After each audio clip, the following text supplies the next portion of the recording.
นิชิวะวันนี้อยู่กับผมโมชินะครับบุรีรัมย์เก็ตไฮครับในทีมบุรีรัมย์ยูไนเต็ดอีสปอร์ตครับ Olá, eu sou o Bobs da Magic Squad e eu estou representando o Brasil nesse Mundial. Gua Bay dari tim Arab Brazil. Gua Legalot dari tim Arargikaju. Xin chào các bạn, mình là Dolphin đến từ đội tuyển WZ. Gua Lim dari tim Poco. สวัสดีครับผมดิวจากทีม EP Esports ครับ Salve rapaziada, México da Loud aqui. Fala rapaziada, aqui é o Calma da Loud, K17, né, que vocês estão ligados. E mano, é representar o Brasil aí na FFWS e vamos quebrar tudo. Vambora. ก็ดีครับแต่ว่าทีมผมดีกว่า Tim Thailand makin kuat, tapi tim Indonya tetap ngimbangi. Todos os times estão bem fortes e estão vindo muito confiantes para ganhar. Phong độ của các đội tuyển thì khá là bay cao trong tuần vừa rồi. Tem em thì thuộc kiểu đang thăm dò tình hình của các đội tuyển. Menurut gua, tim di FFWS ini timnya jago-jago, tapi gua yakin bisa menandingi mereka. Todos os times tá nivelado ali, tá ligado? Tudo regular. เก็ตคิดว่าไงครับก็ผมว่าก็พัฒนาทุกทีมนะครับจากตั้งให้วอลกันไม่เป็นนะครับ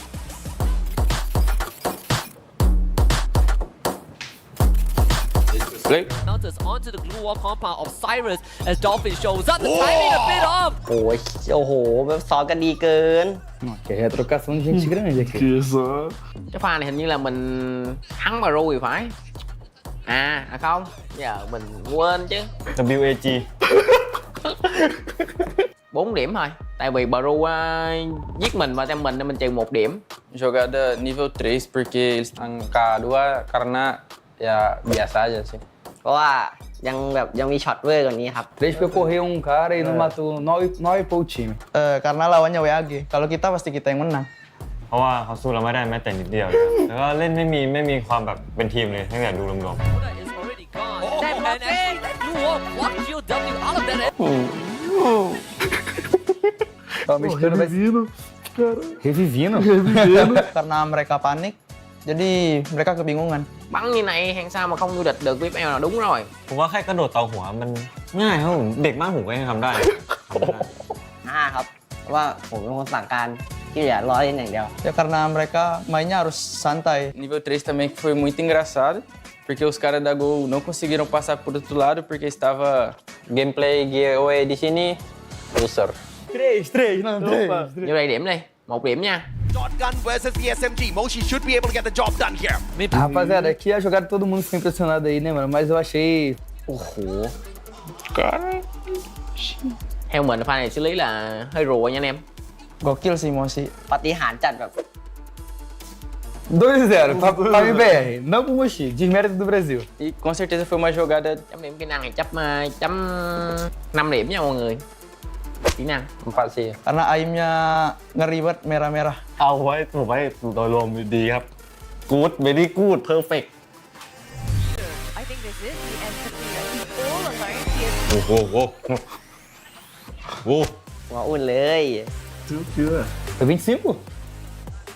Theo mình là mình khác mấy mình khá là ghét mấy cái hành động như này nha, chắc cho không 1 điểm thôi vì cái tính treo bạn nha. 3 พอครับ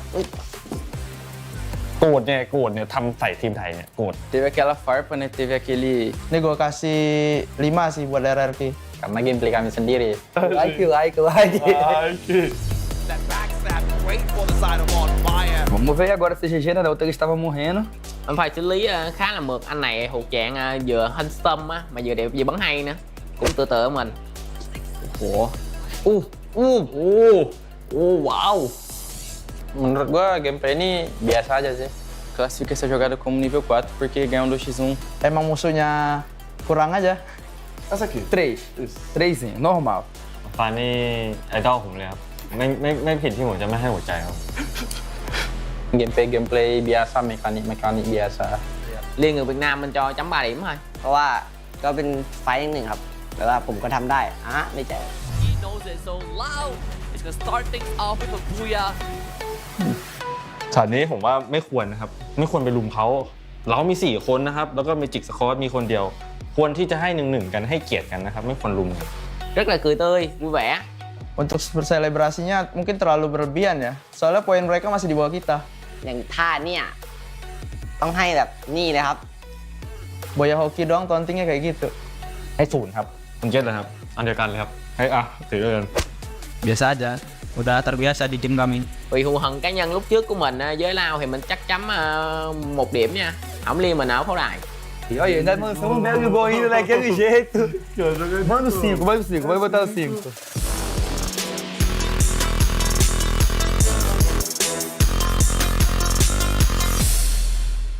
อ๋ออาทิตย์นี้ไม่มีคลิปผมมากเหรอพี่อาทิตย์หน้าต้องมีแล้วแบบเกือบ4 ตักชาติอะไรเงี้ย ครับ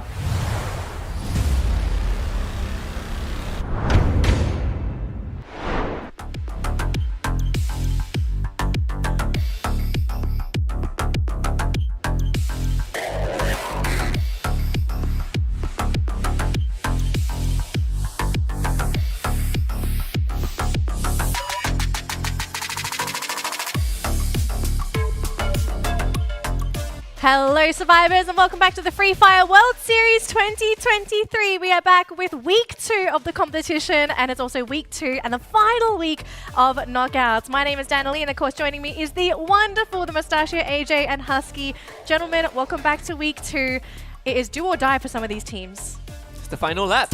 Final lap for some, especially the teams who are down at the bottom. I would say bottom 10, that's where you need to start to step up a bit, right? But this is also one of the only tournaments that the teams who are not in top 12 are actually dangerously close to breaking into top 12. I'm a man of very few words, and I know it's a little weird that I am a man of few words, but I can't wait for week 2 to be over. I want Point Rush. Wow. I want the final. I'm sorry, bottom 6, get out already. Wow. Alrighty, so just a quick recap of what's been happening in the tournament so far. We are still currently in the knockout stage, but this weekend is the last weekend of knockouts because next week we're going to be jumping into Point Rush and also prepare for that grand final weekend. It's going to be absolutely lit, but of course we do need to finish up our knockouts first. Before that though, just to recap our point system, as usual, we're going to be awarding 12 points to the team that gets that booyah, 9 for second place, and as you go down, you're going to be getting less and less points.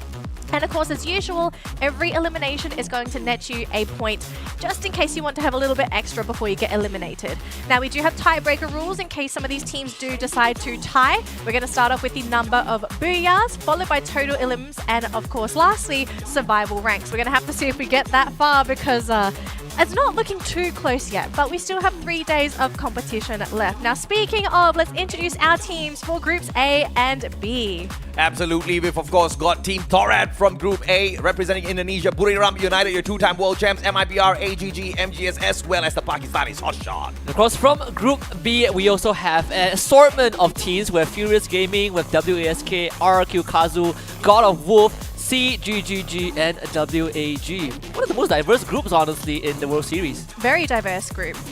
And no Group C today for anyone that is cheering for those teams. We are going to see them competing tomorrow. The focus is going to be Group A and B. Now, I do want to remind our viewers, in case anyone is asking, did we shuffle the groups?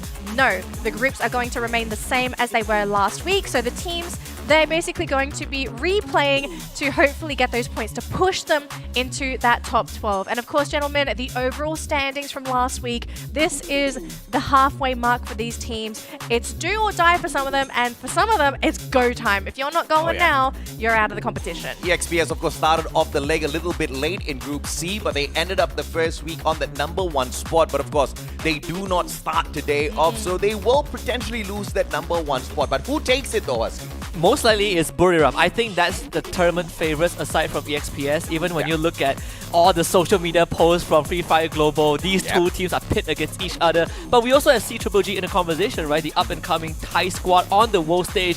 This is their debut and they're doing very well in 4th place right now. Yep, very heavy on the elimination points. A total of 97 eliminations thus far from week 1 alone. And of course, one of their top players is gonna be on fire. Staying true to his name, 20% accuracy, a total average of 3 eliminations per game. That's super solid, Danny. It is solid, but of course it's not just going to be that single player. We have an entire region of teams, and of course it's going to be one of my favorites, RRQ Kazu, who's going to be on the screen. This team came out of nowhere. At first, I was a little bit skeptical with their day 1 performance, but they really kicked it up a notch in their day 2 performance, and they have just really flown away with their stats, Husky. Just look at Abe, 36% accuracy, out of this world. Look at this man. They also currently hold the highest record for points gathered in one round, right? I think it's 37, 25 elims, and a booyah. So that is his crazy for RQ Kazu, who are currently in 3rd place. We also have our most weapon used, the Trogon, being the most popular weapon by a mile. Absolute 284 total eliminations thus far from week 1 alone. Massive. And look at the second and third gun, the M82B, great for penetrating through all of those glue walls. So no doubt at all, we are going to see more of these guns. But R1, and of course no surprises here, you pop that binoculars, you get that information, you know exactly where you want to go fishing. Yeah, and of course we have a special mention for Rocky, who only showed up 5 times across 24 matches, well, 12 matches. Give him a chance. Give it a chance. Actually, 18 matches. My math is kind of off. But head to head with the clutch god Moshi. Even WASK showed up more than that. Oh, come on. Wow. They play more games than Rocky and showed up for shit. But I mean, you look at this head to head, Moshi is just leaps and bounds ahead of Butzik. Yeah. But I mean, Magic Squad is also not doing too bad, right? They're currently in 5th spot. Yeah, look at this, A124. Once again, no surprises here at all. You disable all of your opponent's skills. You turn it into a brutal gunfight at the end of the day, and may the best skill winner out there win. And I'm talking about gun skills. You got to get those gun skills in, because if you're here at the World Championships and you can't handle those guns, I think you're going to handle something else. But we are going to continue with our top 3 used characters, and Nyari. Yep. Ice Iron. I mean, we know those glue wall melters have been such a huge problem to deal with. And yes, we had a little bit of a fix with that. You know, you see something red shooting across the battlefield. That used to be the only glue wall melters of the past. But Nairi sorts all of that out. Yeah, I mean, Skylar's Riptide Ray damage is just way too strong. It not only breaks your glue wall, it penetrates through your glue wall, and it creates a lingering zone that you cannot put your glue walls. Correct. I mean, who needs glue wall melters when you have Skylar on your team? Absolutely. Some squads still use that Skylar, but at least he's more of an acquired taste than a must pick. I personally hate Nairi because of Nairi's introduction, you don't see Mr. Wagger out there anymore. Yeah, I mean, he's with us now on the Go panel. away, Nairi. He's our mascot, right? He has better jobs to do. He's doing a great job on the show. We've had Mr. Waggers help us with the scoreboard. We don't want to have him disappear. Yeah. So go away, Nairi. We don't like you. Which is good. I think we're seeing a lot of changes on the passive characters, right? Like, when was the last time we saw Awaken Andrew? It was always Awaken Hayato. Like, if you don't take Hayato, you are just trolling the game. Yeah. But of course, we also have Get High, who early on we saw in the video, very, very sporting man. Apparently supports Thai team always.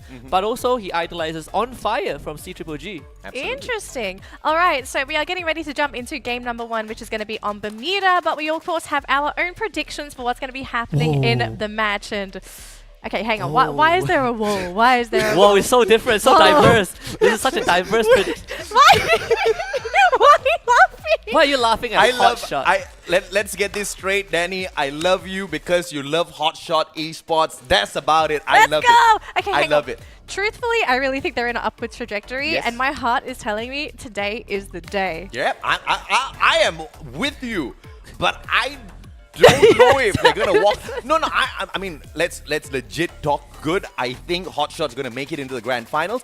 I don't know if today is the day they walk away with a booyah. I see Hotshot as the team that does it all on the final day of the group stage. Yeah, but with that being said, they still have to really pull their weight today, right? You don't want to wait until the last 6 rounds, considering that they are going to play tomorrow again, so it's not going to be the best scenario for them if they don't get out to a good start today. And actually, when you look at the numbers, Hotshot has way more eliminations than they have placement. Yes.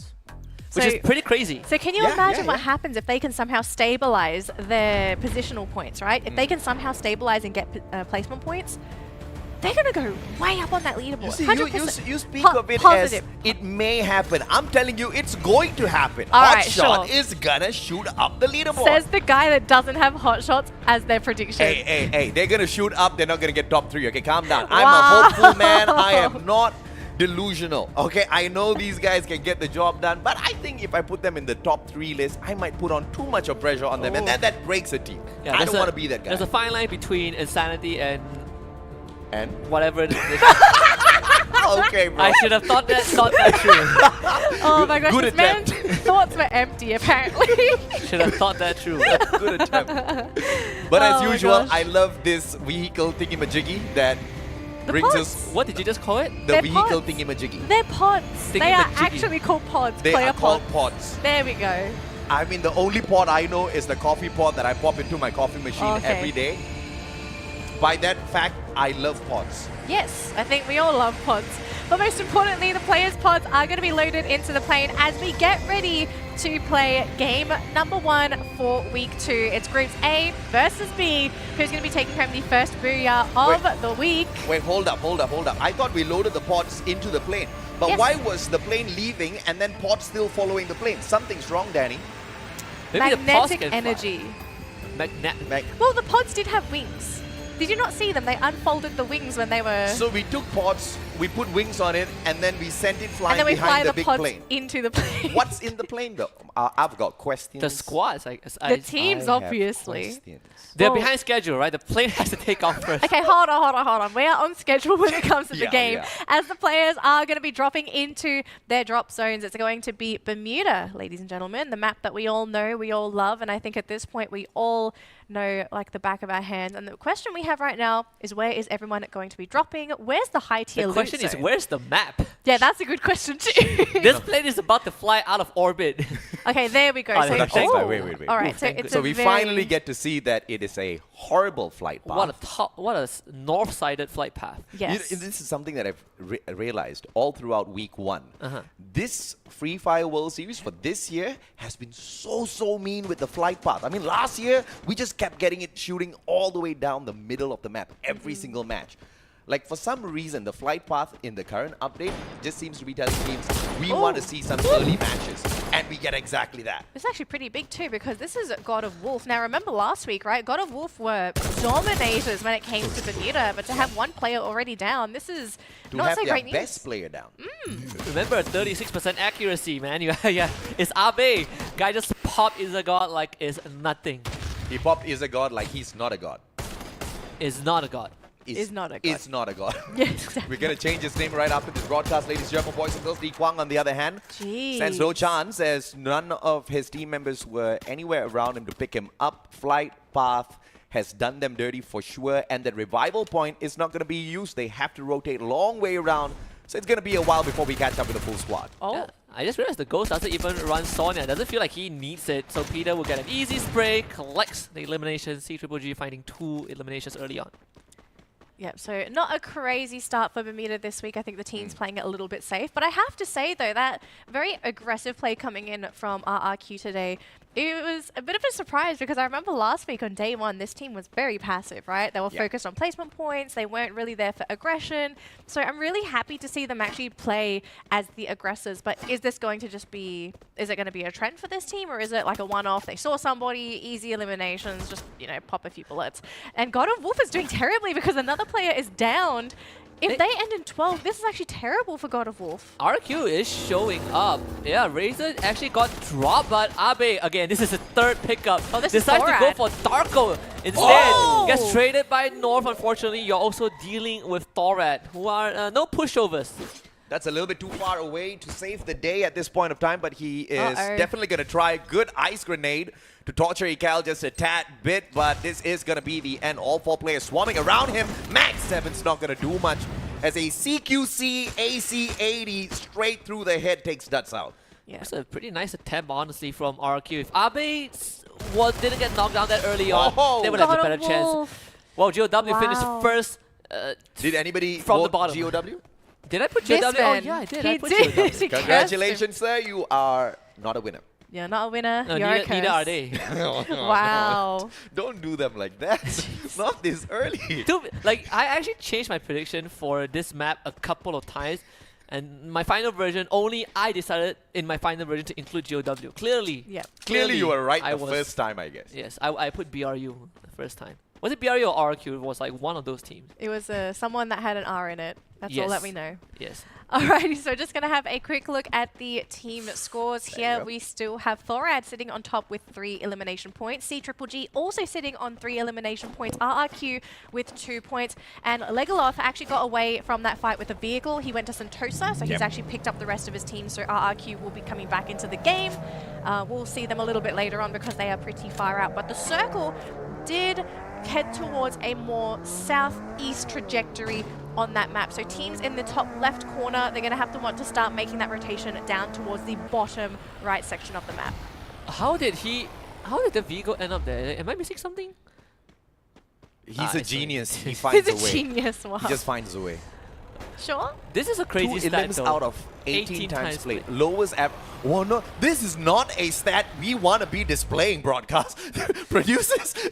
Why would you do them dirty like that? Do it more often. It's not all rainbows and sunshines, all right? Some Yes. teams are not performing well. We also got to see like the teams at the bottom. Ooh, my boy's hot shots. You got to get out of there. Oh, got shot behind. Oh. He's down.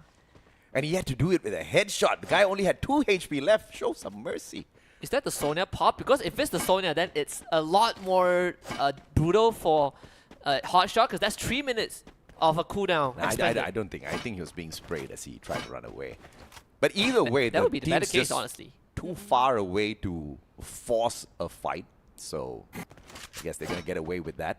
And you're slowing the pace down a tad bit before we discover where this next circle leads us to. Yeah, it's a little UAV sent bit. out to Pimak Sakti. That one sees nothing, thankfully. Bit of a quiet game here for Buriram as well. We haven't seen them really do much. I don't think they've run into anybody either. So just a macro game for this team. Everybody's very thankful. The fact that Buriram has not run into anyone, They do look like they're especially having a lot of fun. themselves. Okay, I think everyone is thankful because generally, right, Buriram isn't really that hot off the grill. They sort of start cold on their first map of their day, and then after that, then the team is like, all right, guys, are ready to go off. I'm warmed up. Yes, but only at the start of the competition, because It's at this only point of Bermuda. time, no, they kind of slack off when they're in the #1 spot. Now, the last time we checked, they're not in the #1 spot, so they're Yes. going to be hustling. The problem with the team Buriram is that they're so good at avoiding early engagements, so finding them in the 3rd circle, 4th circle is just super deadly. You better hope and pray you catch them at a bad time. Not your bad time, but theirs. Uh-oh, speaking of bad times, I think this is not a really good time here for WAG. Oh, this could be the first point for Hotshot when they find it. Hasu collecting that one. I mean, Hotshot also has been just playing on the edge of the map as much as possible, right? They are one of the few teams who play as a pacifist in the early game. Ooh, I look think at that's that fine. circle. You also get placement points off of that if you survive long enough. So, which is good for them. That's something that they need to catch up on. And at the end of the day, if you're going to name yourself Quailin, you know you're going to get taken down early. Maybe Goku would have been a better name. Sure, you know, be the main character. Yeah, why not? You'll be there all episode, every Like season. if you're the supporting character. Like what, Master Yoshi? Yeah, yeah. No, his other form. Like what's? That I don't watch Dragon Ball. Oh my God! Uh-oh. What a sin. Goodness. Let's see if or not Peak serves Buriram well. I They've mean, got no, a revival platform yeah. to play around with. MIBR just by the edge of Peak. So perhaps this is where we see Buriram start to pop off, or the awakening of MIBR. Look at Jonah. He has played 4 out of 5 World Series. Yeah. Right, so including this one. And out of 4 World Series, he has won 2 of them. There's a reason why he's the greatest trash talker of the Free Fire World Series, because he can. He's earned the right. He's got the rights. He's Oh. patented the rights. No one can Oh. ever have the rights for the next 60 years. Oh, this might not be good here for WAG because I think they actually saw poor Dolphin fly over them. Man, Oh, no. CTMG, they are going to start rendezvousing with the rest of the squad. Should be able to get an easy pick off. There's nothing that WAG can do. The Dolphin just surrounded by 2 members. Whoa! Charge busters right in his face by On Fire. Just absolutely merciless. I mean, if one more had gotten that shot off, I think it would have been a little bit more torturous. Just salt in the wound, you know. But thankfully, it wasn't him. It was the SMG, so it's the C-Triple-G. 4 eliminations on, and they are still warming up. WASK, though, this is a good move from them. They spotted out Magic Squad, and they do not want to engage. It's a great way to go about doing things. RQ finally reset it, so we'll start rotating from the southern side back to Sentosa, back to mainland. This will take a while. I mean, they've had free reign on Sentosa as well. No one went down there, so they just looted up the entire island. Thanks to the circle, right? It was so north heavy that It was, no yeah. teams would go to Sentosa. We go on their first drop, and RQ, well, they get to play on the edge of the circle, but I think last we checked there was no one there. So RQ, they're gonna be fine. Yeah, pretty empty on that side of the map, it seems. But in the center, not so much, though. We've got 3 teams in close proximity to each other. So if a skirmish breaks out, oh my goodness. If a skirmish breaks out, teams around them are going to hear it for sure. It's about to be a party. Looks like RRQ might be the ones to start this party if they see AGG. AGG is on the high ground, so there is some inherent advantage, and RQ will have to pass through them. That is good news for AGG. This could be a chance to salvage some points, and Sebas is trying everything he can to start pumping in the damage. Receive some support from his teammate as well. Legalot really taking the heat. Whoop, start. Finds a good nade onto Sajid, and here the Tatsuya dash goes in. The finisher will connect. And Hasu just getting chased. I mean, Hotshot doesn't seem like they're ready to fight this, but they have no choice. And MIBR are forcing them to commit.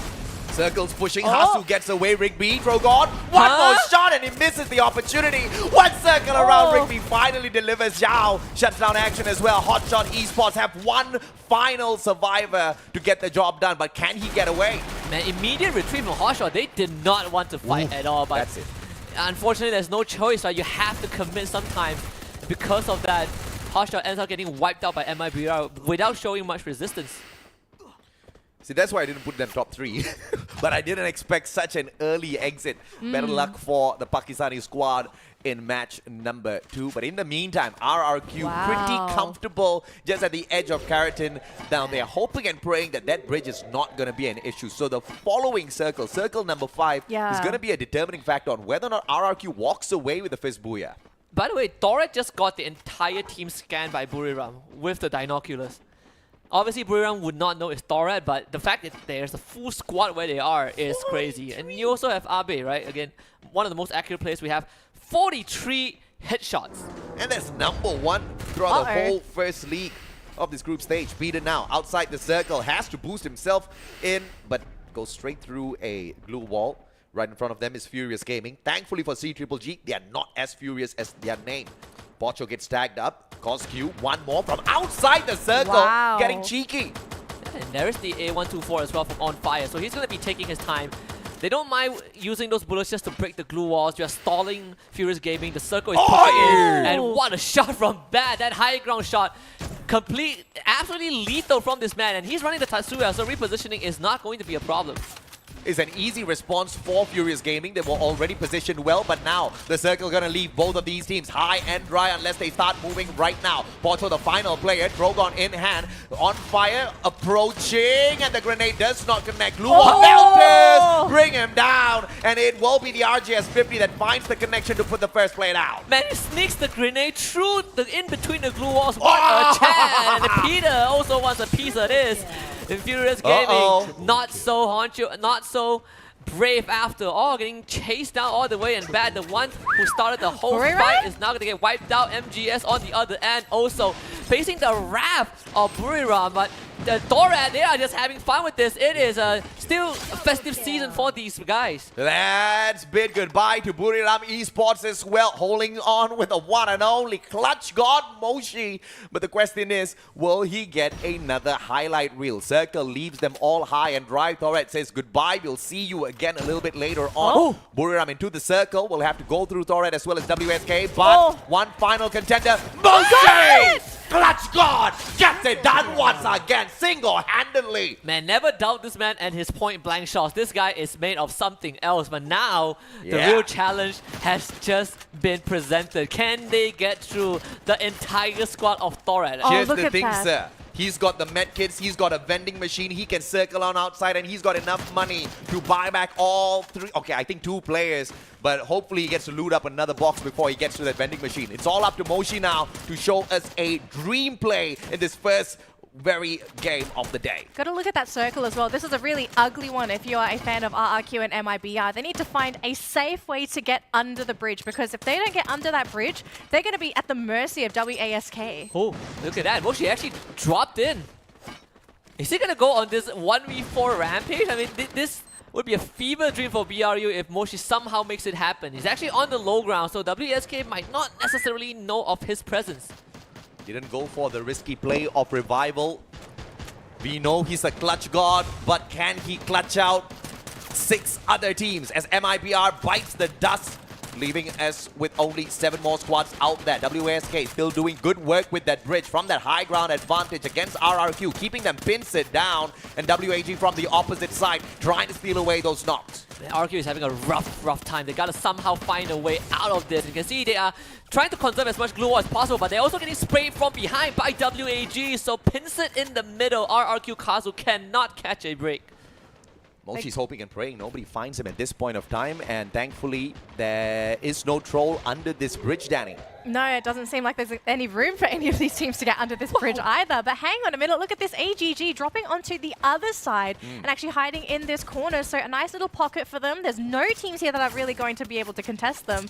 And CGG going to be eliminated in 7th place here. Yeah, good attempt from On Fire, but unfortunately spotted out. I think he landed in the blue. This is perfect. It's very hard to get out of AGG though. They need to start making it onto the high ground. This circle is unforgiving. Ika It is. gets rid of WAG. 5 more teams remain. Moshi at the very edge of the circle, just below this bridge. He's not stepping out at all. He wants to be ignored, and ignored he will be. Abe on his right-hand side. Oh. The sharpest shooter of the competition. Will he be the one to find Moshi? Torres, flurry of grenades. Will find its mark, and Ikal finds Genius. A great play. Moshi spotted out as well, but Lozzie just can't find the connection. And he's still down Dowdy. Dowdy wanted to catch him, and Moshi ends up coming out on top. He is really ruining WASK's chances in this game. Thorat with 10 eliminations, and Moshi still somehow surviving, but now he's going to start popping his head out. And of course, you got to deal with Thorat. All 4 men running at this guy. They want to slay the gods, and of course, this time they will find it. Moshi finally dropped, but after very, very long. So BRU still finished 4th. Massive round here for Thorat if they can walk away with the Booyah. It's only them against AGG and WASK. WASK doesn't have the numbers. AGG, on the other hand, they do not have the position at the very edge of the circle. Lopez down. Sebas nowhere close to getting that save on him. Ikal with the M10-14. Can't circle around because of the glue walls. Goes outside the circle. Risky play, but doesn't get punished for it. That glue wall is keeping AGG safe, but not for long. As Thorat will come around the corner and just overwhelm them one by one. There's nothing much left in the tank for AGG, and Thorat starting week 2 off with a Booyah. This is massive for Thorat as well, because last week they really struggled to play in this group, but to start the day off with a Booyah on Bermuda, this has to be a huge motivational push for Thorat, because this team, they're looking to put themselves at that top of the leaderboard. Expectations are high and they're starting to meet them. Last week, first game on Bermuda, Thorat scored a total of 3 points. For them to walk into the final circle already with 12 eliminations in hand is just a testament to how much of work these boys have been putting in ever since closing on Sunday. And there was a minor gap between Thorat and Lau on the leaderboard, and this one round have just closed that distance. Thorat have officially entered kind of the highest hierarchy of the group stage. They are now with the pack leaders, or at least the second class teams. Second-class teams. At this rate, I'd say they're almost first class. The team is really starting to put their finger out. But let's talk a little bit about the match that's just happened here on Bermuda. I think we had some expectations for some of these teams, especially after their performance from last week. Are you talking about Hot Shot, man? I didn't mention anybody yet. I mean, they're on screen. Yes. And then you talk about expectations. Yes, there are a lot of teams where we had expectations. And MIBR, we had expectations. Yes, we did. But speaking of, though, expectations for some of these top teams, especially after this round, some teams are going to be a bit cold. I think we've had this discussion before for this first round. But is there anyone outside of Thorat that we're looking at for this first game and we're thinking like, wow, they are really hot out the gate? Hot out the gate. Out the gate. RQ Kazu isn't doing too bad, right? BRU as expected. CGG seemed pretty good. RRQ could have done better. You think so? CGG could have done better. I mean, I can easily tell you the team I think AGG did hella well in this game. Yes, absolutely. I mean, this is not a regular placement for AGG. So, yeah, they definitely did. I think CGG as well as RRQ Kazu, if they had done well enough to get into the final circle, then yeah, they would have taken the cake, but unfortunately no. Considering the circumstances, you know, it is not the worst, but I can easily tell you one team that was hot last week and completely went out cold. It was GOW. And they put up no fight at all in round 1. How dare you? Wow. I'm putting it out there because how dare you speak like that of the Bermuda Masters? Because they're currently in 12th spot, yeah, they are. right? AGG just had a good round. And that means if AGG gets one more round like that, they're going to overtake GOW on the 12th spot. Oh, so they're threatening that top 12 placement. Okay, so pressure is going to be saying there. if they get another one. Yep. Which they're going to make sure it doesn't happen. Well, we have an interview coming up, so let's see what our winners have to say for the day. Welcome back to the Free Fire World Series 2023. It's your host on Patira here, and it's the second week for the knockout stage. Which team will take the lead? Stay tuned. But first, this team already secured the first booyah of week 2. Congratulations to Torat! First of all, this is your first booyah in week 2. Are you confident in your team performance this week and why? Ini adalah booyah pertama kamu di minggu kedua. Apakah kamu yakin dengan performa timmu nanti bisa lebih bagus lagi? Harusnya lebih baik sih dari minggu yang kemarin. He believed that they can perform better this week, better than last week. Oh, well, we'll have to see, right? And how can your team have so many elimination in game 1? Kalian punya banyak eliminasi di game tadi. Apa yang menjadi rahasia tersebut? Lakuin hal yang sudah di briefing dengan tim. They just do what they already been playing before, and do it with better strategy. Is there any adjustment you did since last week? Ada perubahan nggak sih di strategi kalian untuk hari ini? Harusnya ada. Ntar di match kedepannya bakalan ada lagi. Okay, yes, there is an adjustment for today, and they will make an adjustment for next game. Next game, right? And which rank of today that you expect that you will go on top? Kira-kira kalian bakal punya prediksi bakal di rank berapa hari ini? 1 sih. Oh, they want to be on the top. On number 1, right? Yeah. So we have to see. And anything you'd like to say to your fans who are rooting for you now? Apa yang mau kamu katakan untuk fans yang ada di Indonesia? Thank you sudah mendukung kita dari minggu pertama sampai minggu kedua ini. Thanks for the support from week 1 and until now. And lastly, who do you think is your key player in your team for the game 1 and why? Kira-kira siapa yang jadi pemain penentu di kunci kemenangan kalian di game tadi? Darkol. Kenapa Darkol? Karena dia kapten di tim. Oh, again, Darkol, the captain. The captain is the key player, right? I hope to see you next game. And thank you so much. Congratulations once again. It's just the beginning and the thrill is still more. The best is yet to come. Back to you, Shoutcaster. Got to give that love to the captains, doing the heavy lifting for the team mentally and sometimes in-game as well. We got to give the love to our host on Patira because I think we found a new trash talker of the Free Fire World Series. I love her. I love her questions. They are spicy. I love her responses, and I don't think she even knows that she's consciously just stoking the flames a little bit. Look. Above and beyond everything else, we gotta admire Torad. Oh, yes. He expects to finish in that number 1 spot by the end of the day, effectively meaning through all 6 games, they need to collect more than 70 points. 70 points more than Buriram. Whatever Buriram can take home, they want to collect 70 points more. I want to see if they can pull that off, because if they can, it's going to be a historic day. So in theory, we're aiming for about 150 points, and you're also hoping that Buriram is going to do terribly today. When you say 150 points, just know that the highest points we got per day in a day is 112. I'm just trying to do a little bit of math, because we have to find out what the goal is for every team. Your math is definitely because 150 points means that you have to get 30 points for 5 rounds. Or you get 112 points and you expect Buriram to do nothing today. Yeah, that's a big Which is ask. possible. It's possible, sure. I mean, they did almost nothing in this game, so you just have to pray and hope it happens again and again. Yeah, but of course for the MVP Ikal, I definitely no objection. I think in this game itself he has done more than enough. He's picking up the eliminations. He's really spearheading the operation for the rest of his squad. Then you look at the team comp, right? They run a double A124. So these final circles against Thorat are incredibly difficult to navigate. Unless you are mechanically skilled and you are better than them when it comes to the pace of eliminations. I mean, you throw Jonah as well as Moshi in there in a 2v4 against Thorat, final circle. There's still a high probability that Thorat's not going to get out of there alive, but working off of this momentum, if they can keep up to their own words, their own hopes from that interview, I think Thorat's going to have a fantastic day. But is doing as easy as talking? It is definitely not, especially at the world stage. But Thorads are going to kick things off with 28 points for their first Booyah. They're going to be so pleased with themselves. But we'll have to see if that momentum continues. All Glory Gaming picking up a significant amount of points for themselves. But as we take a look at the bottom of the bracket, a couple of disappointing performances here. Magic Squad only netting 3 points. God of Wolf taking nothing at all. Because of that one round from AGG, they are now in 13th spot from 17th by the end of week 1, and you can see it on the screen right now, right? They are like literally, 11 points away from GOW. If game 2 goes the way as game 1, there's a good chance AGG overtakes GOW, and that is where we really need to start worrying for this team, because they only had a good day 1 last week. Yes. Their second day was a bit abysmal, right? You compare the points they got. Day 1 they got 53, and that was off 2 good rounds. Day 2 they got 43. It's a downgrade.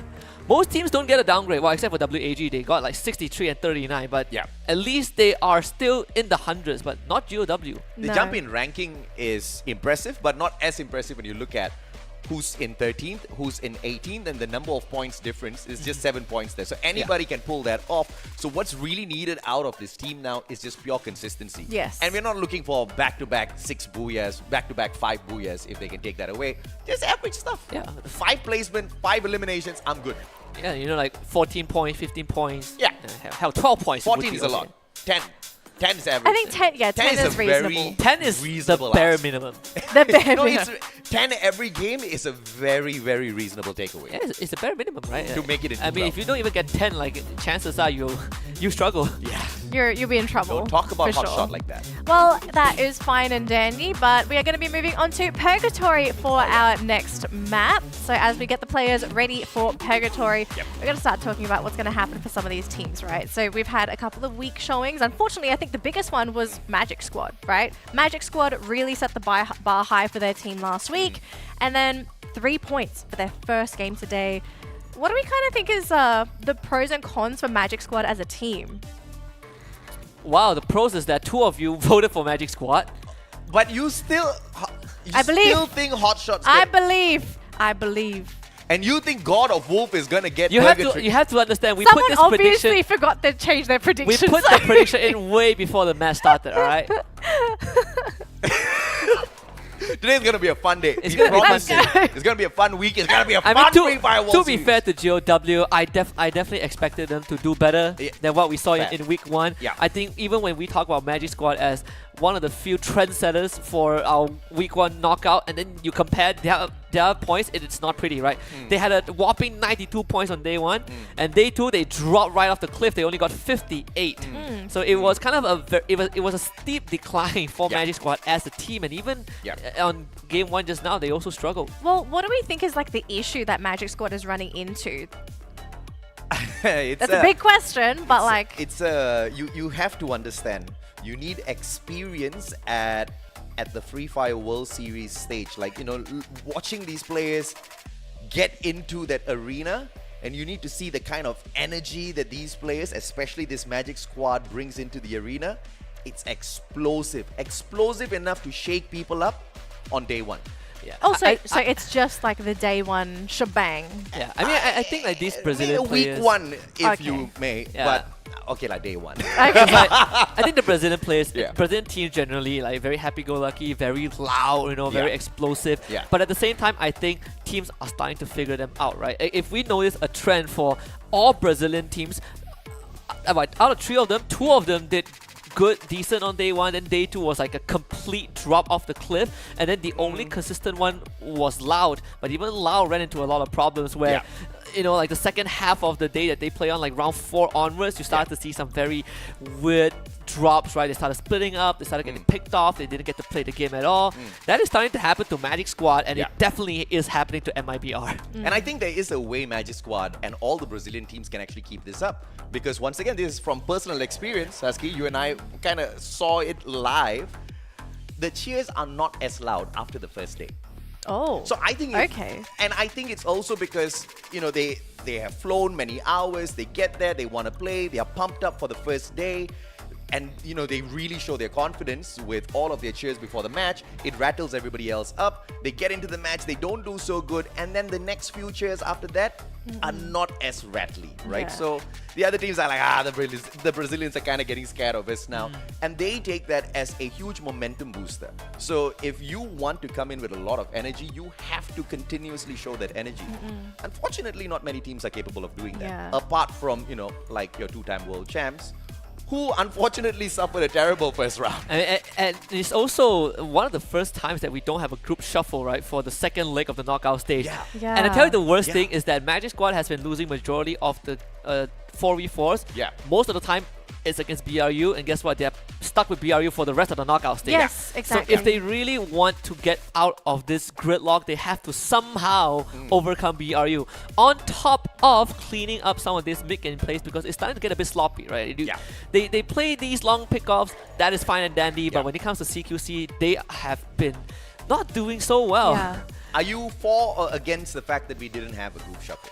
I personally prefer having group shuffles. Yeah. Because you are going to give everyone, I guess, another chance at their groupings. Because some teams, you look at the groups and you just think, oh my gosh, that is a terrible group. I want to get out of that group as fast as I possibly can. But to be locked in for 2 weeks in your groups, I think it's a big con, but I guess the pro is that you are actually given a chance to research your opponents and actually figure out, like, okay, we've done this during week 1, let's try something different for week 2, let's surprise them on week 2.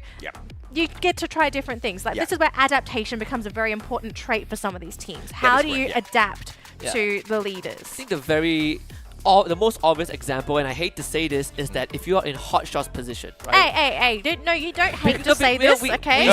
Because we established this on last week, where they are in like the worst possible grouping. You look at the rest of the group is Magic Squad, MIBR. Well, MIBR and AGG aren't doing that well, but they're doing good enough, right? They are still posing challenges to hot shot. And then you look at other groups. There are some pockets that you can breathe in, but for Hotshot, you are getting like literally strangled. You are facing Thor, you're facing Buriram, you're facing Magic Squad. So nothing comes for free in the world except free advice. And I've got one free advice for Hotshot. Ooh, let's go. Stop fighting. Get into the final circle. No, seriously, because Husky, you agree, man. We never expected Hotshot to dominate. Okay, not dominate, but do well based on elimination in points. the frags department. I have a theory of what has potentially happened with Hotshots. So Hotshots is I think we can all agree they are in the predatory group where all the predators are trying to prey on each other. But a lot of people looked at Hotshots and they thought, oh, that's going to be the prey team. But Hotshots decided, screw this, we're going to be predators too. And that's actually why they're able to keep themselves in the game, because they, as you said, right, they are keeping up in terms of elimination points. Elimination points are usually kept for the more aggressive, the more confident teams. So if anything, we have to say props to Hotshots for being able to step up, even though they've been thrown into such a Goliath group. I agree, and at the same time, unfortunately disagree, because yes, you can kind of like, I hate this term, but man up and go against the Titans. But at the same time, if you're going to have a few Titans, it's also smart enough for you to really make the decision, okay, I know I can handle the gunfight, but it's so much more wiser for me to risk that gunfight in that final circle. Because there have been many times where Hotshot can run from a fight, but they say, no, pride is on the line, I have to stay and fight. No, you do not have to fight. Sometimes love is the way. They fight for honor. I think it's like knowing when to pick your fights, right? Yes. A very good example. That's a skill, actually, I feel. A very good example was the fight against AGG, right? It was a fight that they absolutely have to take, because running away is not an option, and they chose to run, and they ended up finishing in 11th. They would have had a way better chance if they just committed to it. So I think these decisions really impact how the team performs in a round, but it also impacts how the team thinks about the game. Yes. If you just want to fight, you're going to lose most of the fights. All right, I see AJ, he is dead set on watching how these pods get loaded into the They field. don't. They don't. They don't get loaded in. Okay, they do. They do get loaded in. They do? Yes, they are they flying in. They just got loaded in. They fly and load themselves in. There we go. It's like how we didn't see EXPS grabbing that #1 spot on the overall leaderboard, because that's how elusive they were till that final day, final moment. Yeah. All right, ladies and gentlemen, we're going to be jumping into Purgatory, our second map of the day for teams in Group A versus B. And our teams are now going to finally drop in and figure out where they're going to be starting this round, where's going to be the high tier loot zone, and essentially what is the main flight path for this map as well. But there are a couple teams that are going to be pretty keen to perform on Purgatory, and I'm seeing a, well... Is this where we want to be, gentlemen? No, we definitely want to be looking at the map. Yes, that's what I was waiting for. We definitely want to. This is not where we want to be. No. From the perspective, but I. Well, we got Ekal, so. You know, it's not always you get to see a flying dinosaur. No, we don't. Unless it's a pterodactyl. Yeah, that didn't look like a pterodactyl. It did not. It looked like a T-Rex. T-Rex, yes. Yes. Can't believe I forgot. I forgot your dinosaurs. That's fine. Not everyone is knowledgeable in dinosaurs. All right, so hopefully we do get a top-down view because I really want to see where everybody has dropped in. Roughly where's the concentration of teams, concentration of players. But we're going to stick with WAG for now as they do apply a little bit of pressure here onto AGG. First blood. And we've actually got first blood. My goodness, already. Looks like the Indonesians are starting things off hot. And that goes for RRQ as well. But, you know, I can forgive myself for many things, but I cannot forgive myself for forgetting T-Rex, but remembering pterodactyl? What? Yeah. Husky was obviously not paying attention for the dinosaurs. Sonia! Oh, he still gets knocked though. Wow. The 3-second timer expired. And that's 3 minutes without that ability. See Triple G finding 2 quick picks, and if one more finds Darko, this is going to be a very tough one for Thorad. They were the team that got the booyah in the previous round. Oh, they are really lucky that one more doesn't have a grenade on him. Let's look at the skills. It's been popped already, so guy will need to chill for a little bit. M10-14 in hand. One more going in for the finisher. Not just that, the shot is there for one more. Gets a double for himself. And C Triple G on a fantastic start. Cannot say the same for Thorad. Not the timing you want for Thorad though. He thought that he found a window to reposition. Gets caught in a random spray by On Fire. We saw Hoshua even picked up 1 point just now. Abe getting his butt shot at by GU from behind. So RRQ also not doing that well, losing 2 members at the start. Yeah. Now, even though Thorad had a terrible start, we did actually see the team getting picked up, so they do have that second chance. But they're going to have to figure out what to do for their loot because they are going to essentially be restarting again. But as you can see on the map here, gentlemen, we are seeing a huge concentration of players on the eastern side. It is actually a pretty horrible spot for Thorad to come back because they're surrounded by at least 2 full squad. One of them is C Triple G, if I remember correctly. So they have to really pick up the pace. And Nor has already been picked off again, this time by WASK. So Thor's progression in this early game has been severely crippled. I think the only way out is if they go down south. You go against the circle, hopefully, if the circle is on the northern side, like if we can check it again. But you want to go against the circle and try to play that slow game. There's not much choice for Thorad at this point. Yeah, we'll just have to see if they end up getting that recovery plan, right? Like, what's the contingency plan? RRQ though, so we see this team back on the map here. Legolas, unfortunately, is going to be taken out. They still have 3 players, but hopefully RRQ does not get swarmed here because Magic Squad are looking to put themselves back on the map after a terrible Game 1 performance. This is a good opportunity. If they are picking off RQ like this, RQ will be suffering the same fate as Thorad. And Loud, actually. Remember Loud last week? The team just constantly getting picked off. In fact, RQ are already going through the same process because they have, you see, 2 revives. And Abe is completely stuck out in the open. Razor gets sniped from 10 miles away. Oh my goodness. There's no help available for him. I see him. And Abe, yep, he's also gone. Razor gets collected. And Abe Razor gets also picked up. 4 points for MGS. It looks like RRQ's playing the Walking Dead strat. Just keep bringing everyone back. They're going for the Guinness World Record. Might be at Quickest this point. revival on Free Fire. Quickest revival on Barely took death. a few seconds. It was a matter Someone of is seconds. just like on standby. With the button. It's like, all right, press it. The pad It's was- okay, guys. You can go ahead and get eliminated now. I'm at a vending machine. I have money. I got money. I have money. Money can't buy you happiness, but it can buy my friends' lives back. Buy you back. Oh, goodness. If only that was how life functioned, gentlemen. It kind of is. Hotshot has 4 points, people. I don't have insurance. Kind of so- is. Hotshot just got 4 points at the start.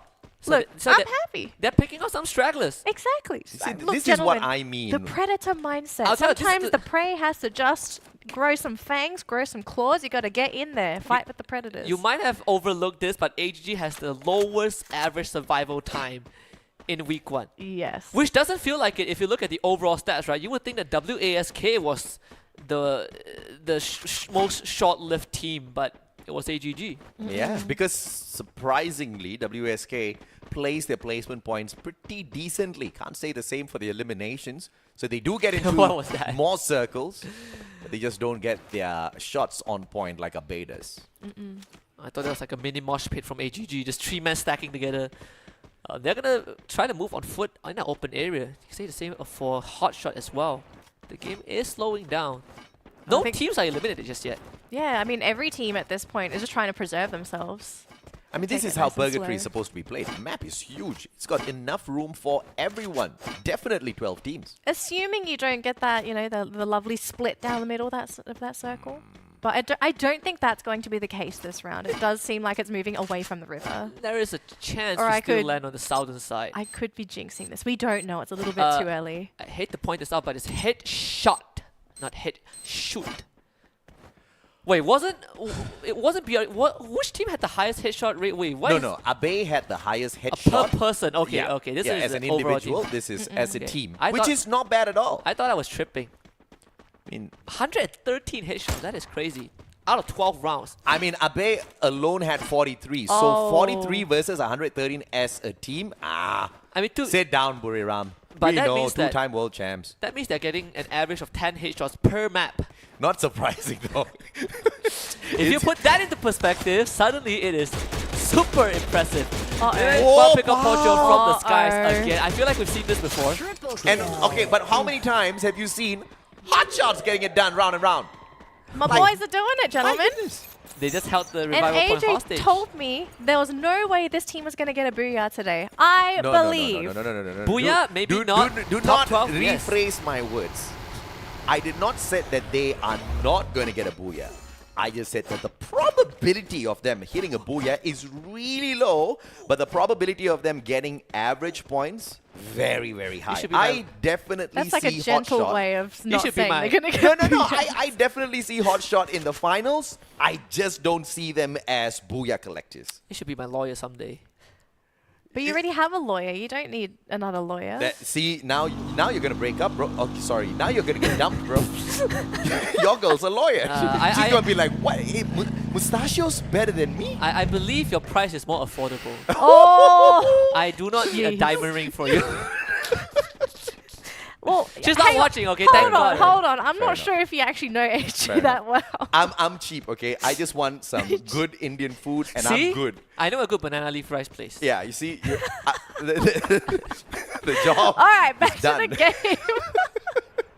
All right, so Furious Gaming looks like they're able to get 2 players back into the game, but this is just not a great position at all. If anything, they might just be giving away 2 extra hits To to another team. Hotshot. If Hotshot storms the place right now, Yeah. they can just wipe WAG. But let's not do that, Hotshot, okay? Yes, I mean, don't. yeah. I think 5 eliminations thus far is great. We'll stay there first. They're halfway through 10 points right now. It's just the placements. Yeah, you just get the placements and you kind of tick my box. That's all I want from Hotshot. Give me an average of 10 to 12 points and I'm going to be the happiest shoutcaster in the world by the end of the day. This is actually a tough round for them, considering that we still have the whole lobby alive. Well, minus 2 players. Yeah. So yeah. now is how do you handle that late stage of the round? Like, can you make it through? It's not a round where teams are taking each other out. You have so much space to work with. You have to fight. I mean, you two did mention, right, the fact that Hotshots are in this game because of their elimination points. Yeah. And their issue is placement points. Correct. So, yeah, we'll have to see if they're able to get the recovery in. Speaking of recovery, though, it might not be a great game for WASK to recover because God of Wolf is actually on the hunt. But you can say that for God of Wolf, they want to recover after the abysmal performance in Bermuda. And they start things off hot by getting a knock for themselves. But the guy has been picked up already. Genius backs away. Smart move from him. Izagot, though, storms the front. One guy up on top the watchtower, but no nades popped in just yet. Izagot doesn't keep an eye on his back. And Zizok shows up with a Drogon, puts him down. Oh, and he got the reset from the Sonya as well. So he gets the stab, but unfortunately just not enough. I mean, WASK kind of having the hot shot moment. For a while, they were running away and they realized that, man, we have to fight this. But it was a bit too late. They were down in numbers and GOW took too much space. But it was a good attempt nonetheless. GOW finding 4 points. Actually, this circle is going to be a little problematic for the teams on the eastern side of that river because they've got to find a safe path across.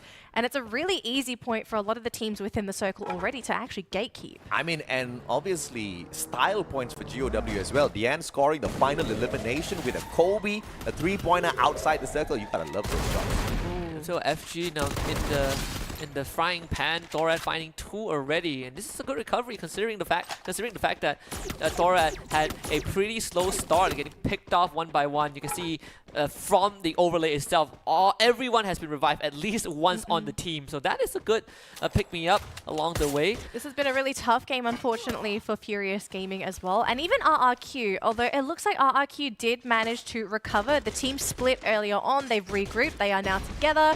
And now they are fighting up against Hotshots. And so far, things are just not looking too good for Hotshots. But Hotshot has to fight. There is no running away this time. This is the only way for them to get points and get further into the game. And again, when the lobby is so populated, you have no choice but to fight your way through. And they actually did lose one member, but he was picked back up. Anas now against Legalov. That shot does go wide. RQ is starting to pincer in and create this strangulation against Hotshot.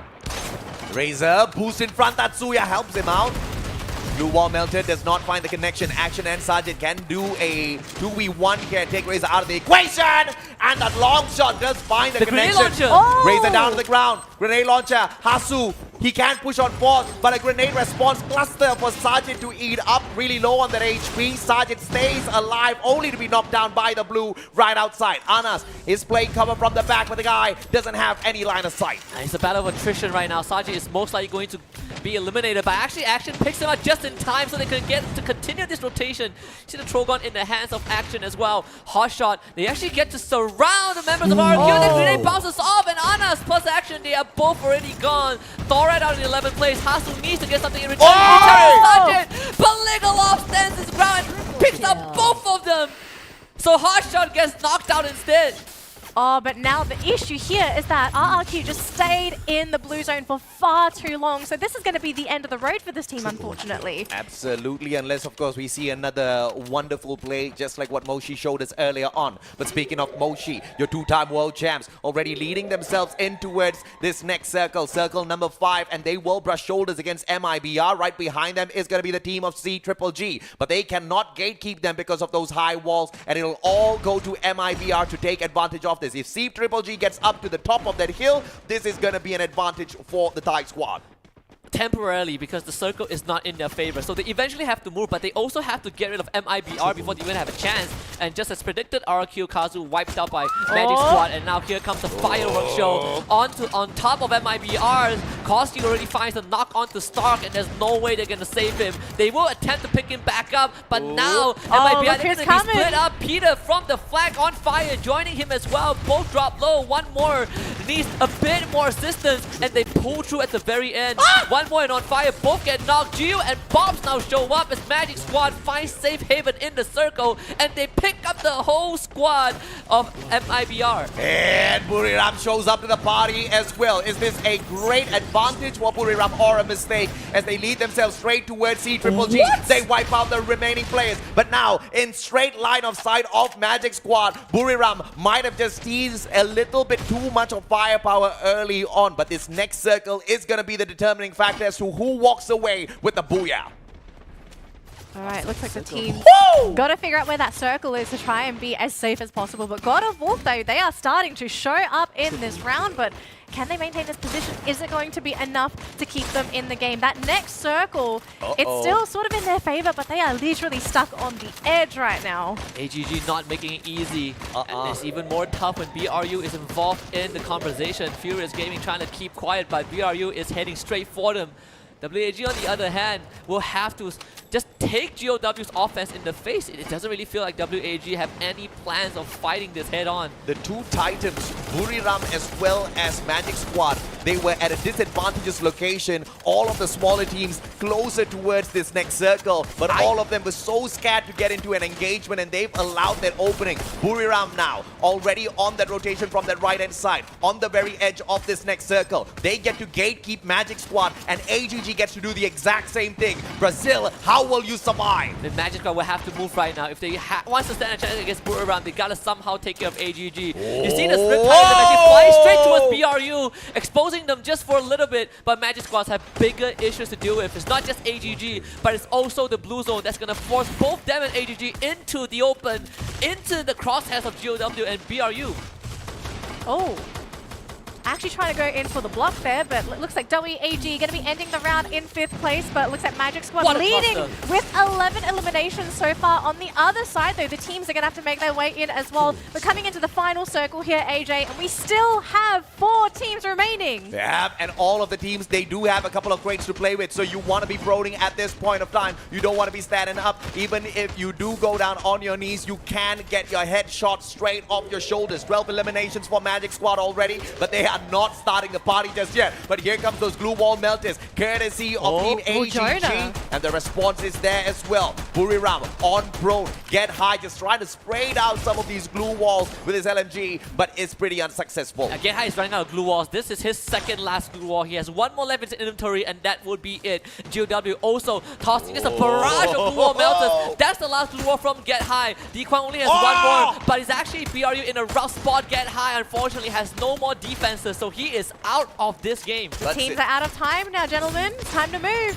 Big play by Butson. Jonah really low. And now they focus all of their firepower onto Magic Squad. Here comes the double. Make that a triple. Make that a quadruple. Glue wall melter. Magic Squad has to move straight into the compound of AGG. AGG rotates around towards GOW. That leaves Buriram to shut down Magic Squad once again. Joel really low on that HP. Mini Uzi in hand. But he's going to get sprayed down in the next couple of seconds as Wasana finds Bobs as well. GOW manages to take AGG out of the equation, but Butson needs to find that survival as Yago gets shut down instead. And it's between MGS and GOW, and GOW desperately needs this booyah. It is a recovery round for them. GU is healing up, but that blue zone is starting to take that health away. He doesn't have much time to work with. GU out in the open. Tatsuya dashes into volley space, actually finds the low ground instead. Butson tries to help him from the corner, and Bob finds the CQC 1 tap. GOW's host might be dashed. It's 1 against 2. Volley trying to keep it together, but that blue is not making it easy. This maze is not helping him at all. And MGS, what a round for them. I like that, the shades. Everybody else fist bumping this guy. He stands up. Everybody bow down to the kings. Magic Squad back in the house to work their plays. They have the best. I mean, Brazilian teams have the best celebrations, man. They do. Whoever said that it was exaggerated, was it like BRU?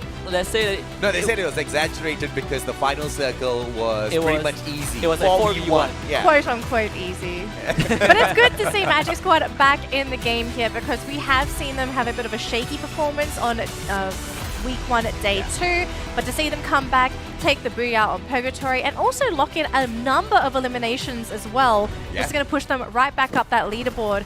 But again, my concern for this team is that their consistency is a little bit off. They have great games, and then they just have games. Big round for GU. This guy picked up, like, well, last we checked in before the final circle, he had 6 eliminations already, so more than half of the total that the team got for themselves. But yeah, Magic Squad, it's just a fantastic round. You see Tautoret recovered, RQ Kazu also recovering. This one, definitely kind of a missed opportunity for Hotshot. They had to fight this, but RRQ just landed the necessary shots. This was a big commitment as well, and I think this was an issue that we sort of had with a few teams last week, staying in the blue zone because they were so dead set on getting these eliminations, but at the end of it, they get the elims, but they're also knocked out. Like, the pros and cons for this, it is so difficult to juggle whether this kind of play is worth it or not. I think the play would have been worth it if there was a better read of that situation by Hotshot. their sniper, who was trying to back them up, did not have a clear line of sight towards their opponents, right? I mean, that in itself is a terrible fight to take on. If your main backup has got no capability of taking anyone out of your opposing teams, then, you know, it's not really an engagement you should be going out for. But of course, Circle closed in, Sajid got knocked out by the blue, and that just sent them into panic mode. Unfortunate for Hotshots, but at least they picked up some points before getting kicked out. And then, of course, we see in this final clip here, Magic Squad getting that final booyah. Now, here's the thing. God of Wolf in this late game. Yeah. Was there any other way that they could have approached this to actually eliminate Magic Squad? I think you just need to win the CQC, right? It was just the CQC situation. It was a 3v3, and the first knock came from MGS. It was Chargebuster. I believe it was Bobs who landed like a one-tap. And by that point, if you lose one member, there's no window to recovery, right? You just have to duke it out. So I think it's just who gets the first frag, and unfortunately for GOW, it was MGS. And it was a really smart play from GOW as well. So could they have done things better? No, I think they did a lot of things right in that game, especially that final rush where they saw Magic Squad approach them and they said, I'm not going to deal with you. I'm going to rotate around and pressure the team that's already in a good defensive position. But of course, let's see what the winners have to say. Another game and another winner right here with me. Congratulations to Magic Squad. Once again, last week you usually used the Orion character. Now you changed it to Tatsuya. Is there any reason for that change? Can you explain why? Parabéns pelo Buia. Na semana passada você estava usando o personagem Oreo e para essa semana você mudou para o Tatsuya. Tem alguma especificação por que você fez essa mudança? Eu acho que a alteração foi mais porque o Ora era um personagem muito individual e o Tatsuya eu consigo jogar muito melhor com o Boot. Porque ele jogando de Tatsuya e eu de Orion, ele avançava e eu ficava para trás. Agora com dois Tatsuya a gente consegue criar muita mais jogada junto. So mainly Oro is a very individual character. So with Tatsuya I can have a better match with Butch, the other rush from Magic Squad, so we can go together to face the other teams. Right. And who is the key player of your team in Game 2 and why? Qual foi o principal jogador do time nessa segunda queda e por quê? Eu acho que quase sempre vai ser o Bops, porque como ele é o capitão, ele sempre passa as melhores coisas pra gente, sempre faz o que a gente tem que fazer, acalma o time. Então essa partida principalmente eu acho que ele acalmou bem, coordenou certinho como que a gente tinha que jogar e deu certo. Usually it's always Bops. Since he's our CPT, he's always giving us the coordinates and telling us exactly what to do. And in this game it wasn't different. He did it again, so he was the main player. So Bob did it again, right? And what is your team target in today? E qual é o objetivo do time no dia de hoje? Acho que sempre é consertar os erros para vir melhor para a final. Jogar sempre melhor do que o dia anterior, para na final a gente estar no nosso melhor dia e, se Deus quiser, levantar a taça. Our goal is always be better than we did in the last days, fixing some things so we can play better in the final and hopefully be the champions. Be the champion, right? And lastly, any advice for aspiring gamers looking to compete in your level in the future? Algum conselho para quem busca jogar competitivo no nível que vocês jogam hoje, no futuro? Eu acho que nunca desistir sempre é o ponto principal. No Brasil, principalmente, tem muito campeonato amador que os jogadores que não têm tanto reconhecimento conseguem jogar junto com os profissionais. E se destacar, a oportunidade vem e chega aqui também. Never give up, especially in Brazil where we have a lot of amateurs tournaments, so amateur player can play with professional ones, and if they got some stack, they can hopefully be in a big team. Right, so never give up, guys. Maybe in the future, it might be you who will compete in this competition. Back to you, Shoutcaster.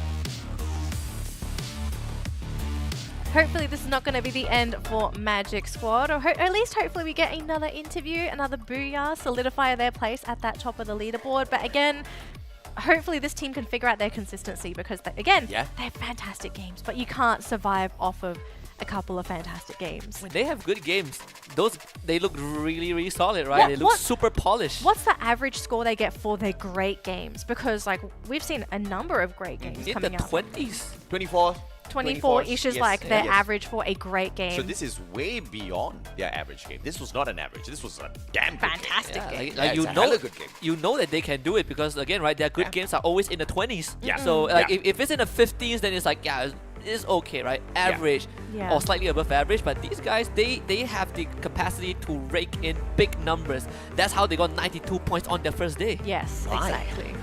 And look at And this. GU, man, GU. 7 elims. This guy carrying his team. And to have 3 players on your elims leader for the top 5 is insane, right? Let's take a look at who the MVP is going to be for the Brazilian squad. And of course, it's going to be GU with 7 eliminations, 2,468 damage, 6 assists, 11 knockdowns. I mean, it could have been way more than just 7. Which is out of this world because he is one of the returning veterans from Brazil, right? Yeah. And even last year on the world stage, he was one of the highlighted players on Magic Squad. So right now, he really is proving again that he is one of the forces to be reckoned with, and MGS is one of the few teams that still actively run the Skylar on Yago. And it also answers the questions, how can Yago get these knife? He has the Skylar. And GU, one of the only ones that actually still runs J-Beams out there without the rest of his team members getting that done, right? He's like one patch behind everyone else. Bob 7 with a 3602 on the damage, but let's take a look at the match standings. Did they hit the 30 in this game? They Yeah, did. they did. On the 30 nose. points. Magic What a 30. massive booyah for the Magic Squad. So going to be a big bump in motivation for Magic Squad. Let's hope this is going to be what really shakes this team up and wakes them up for the rest of today. At the end of the bracket, though, as you see, RRQ and Thorad, 2 teams that we were sort of expecting to do a little bit better, not doing so great. 7 points, 2 points. We know these Indonesian teams, they can really play if you give them the chance. It's just, unfortunately, Purgatory, not going to be the map for them today. But overall standings, we do see a couple of changes here. Magic Squad going to be pushing themselves up and keeping their spot. If you take a look at their competitor, you know, Poco Stars, pretty far away now. I think Magic Squad are going to be pretty comfortable until they have to play against Poco's grouping. And you can see overall they are the second team to get, or the third team to get more than 3 booyahs, right? The other one being BRU and EXPS. So Magic Squad, they're actually progressing very well considering that you're competing against the likes of CGGG, RQ, Kazu, BRU, and they're keeping it close. If that round 1 went slightly better, I think they probably would have tied with CGGG. Yeah. But another team that has been surprising, has been impressive so far is AGG. Both rounds they finished top 4. Second in round 1, 4th in round 2. That is correct. Slowly closing that gap, trying to get into that top 12. I mean, that's the goal for the team, isn't it? Because they aren't quite there yet. Yeah, absolutely. I mean, everybody wants to get into the top 12. Only the best of the best will get that done. And especially if you're in the bottom 6, you want to bring in consistency like this. But of course, we're going to take a quick short break. When we come back, more action from the Free Fire World Series.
Hello, survivors, and welcome back to the Free Fire World Series 2023. We just come back from a short break and also concluded our first 2 games. We've still got 4 more to go, gentlemen. I am very, very hyped to see what's going to happen for this game number 3. My name is Danielle, and of course joining me is the Mustachio AJ and Husky over there.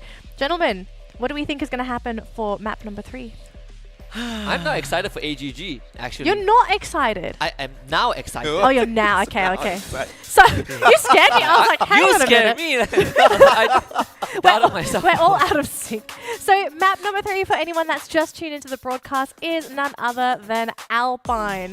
And of course, we've already had our first 2 games on Bermuda and Purgatory, with Thorad taking the first Booyah, and then of course Magic Squad taking the second Booyah of the day. Now we're going to be having a quick look at our top 3 headshots for the day, and it's going to be Wasana, Abe, and Seabass. Man, Wasana overtook Abe in just 2 rounds. That's not good, Abe. Not when you have 36 accuracy. I mean, you know, it wasn't too far away in the first place, so catching up is good. At least that will force the Indonesians to really step it up, right? Because if by the end of the day, of course, if they can win the Free Fire World Series, it'll be great. But if they cannot win that, at least there's going to be a couple of other stuff that they can walk away with, such as titles as the greatest accuracy or the greatest headshotter of the Free Fire World Series. There's one, I wouldn't call this anomaly, but there's one isolated case I want to quickly talk about, right? CGG, they got 27 points off of 2 rounds, but both rounds, they got majority of the points through eliminations. First game, they finished 7th. Second game, they finished 7th. They got 19 eliminations in the process. Well, sometimes you got to get those eliminations if you want to stay on top of that leaderboard, right? I mean, CGG is a massive team. That's why I'm the only one who said they're gonna take the. I mean, they keep coming so close, and then they get taken out in the 7th place. Not so close if you really look at it. Actually, it really is. It's close to the circle, like proximity-wise, but placement points-wise, it's very sad. But I mean, at the end of the day, like,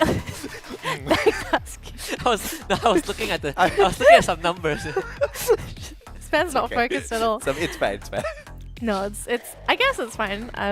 You know. I also think Thorad is gonna have a better time out there. I mean, they started off the day hot, and then game number 2 was unfortunate for the team. Let's take a look at the statistics, because I know you 2 gentlemen have it. How does Thorad generally do on Alpine? How does Thorad generally do on Alpine? They are your #1 team on Alpine. They've got the most number of points on Alpine. Even if you average it out, because not every single group plays the same number of times on Alpine, even if you average it out, they are still the best scorers on Alpine. Oh, wow. Yes, ma'am. Anything to add, Husky? Which is pretty crazy. I'm just looking at today's stats so far. They actually only played 1 proper round, right? Because round 2, they got wiped out in 11. They only got 2 eliminations. So it's comeback time, really. I mean, game 1, they walked away with 28. That's massive for Thorad. Yeah, if you think about that, right? Like, they only got 2 points on the second round. So majority of the points came from that Booyah. And because of that, they are only 3 points behind Magic Squad, who also suffered the same fate as them on round 1. Where they got wiped out in 9th place. They got, 2 placement points and 1 elimination. So they're actually kind of in the same boat. So if you want to say consistency, CGG is the most consistent team. Oh, wow. We're talking about Thorad, then all of a sudden CGG comes into the picture. I think Magic Squad would be a little insulted when you say Thorad's in the same boat as them. They would be like, wait a minute, we are on the bigger ship. They're on a different ship. That's not their slang, but we're going to go with it for the time being. Okay, so aside from Thorad, who has statistically done quite well on Alpine, are there any other teams that could be major contenders for CGG. Yeah. It's literally those 2 teams. Well, thank you, gentlemen. Thank you for the input. I mean, you want to talk numbers? Numbers don't lie, right? So yes, CGG. All right. They're definitely not the best team like on all maps, but if you want to say teams that perform good enough to be contending, then you have to include them in the conversation. But should we also include like Buriram into this conversation? Because that's also, generally speaking, they've been a Goliath of a team in these A groupings, period. I think if you want to include Buriram, you can include Magic Squad as well. Both of them do very decently well on Alpine. What's going to come down to the wire here for teams like Thorad and teams like CGG is, I mean, clearly shown from game number 1 and 2, whether or not they falter early. Because clearly in the elimination department, they do really well. But, you know, sometimes luck is just not on their side. And what Magic Squad as well as Buriram does so well is navigate through those obstacles to get into the safe zone. Whereas C Triple G as well as Torret, once you put them in a situation where they can fight or get to a better spot, they just say we're gonna slug it out. Actually, that is true. They do get a little scrappy in that late game. And the direct opposite of those teams is AGG, right? Yeah. What AGG has in the first 2 rounds is what C Triple G lacks. So AGG has a lot more placement points. Ooh, but look at elimination that high tier loot not zone. doing that well. It's in forest red. I mean, I'm just thankful that we get a flight path smack dab in the middle of the map, which means the teams can finally take a breather in Alpine, drop far away from each other. Who is going for that though? Oh, but MIBR. Wasana's like, sorry, teamwork, who, what? No, I'm going on a scouting mission. Why not? It's And Wasana. and nobody else is near.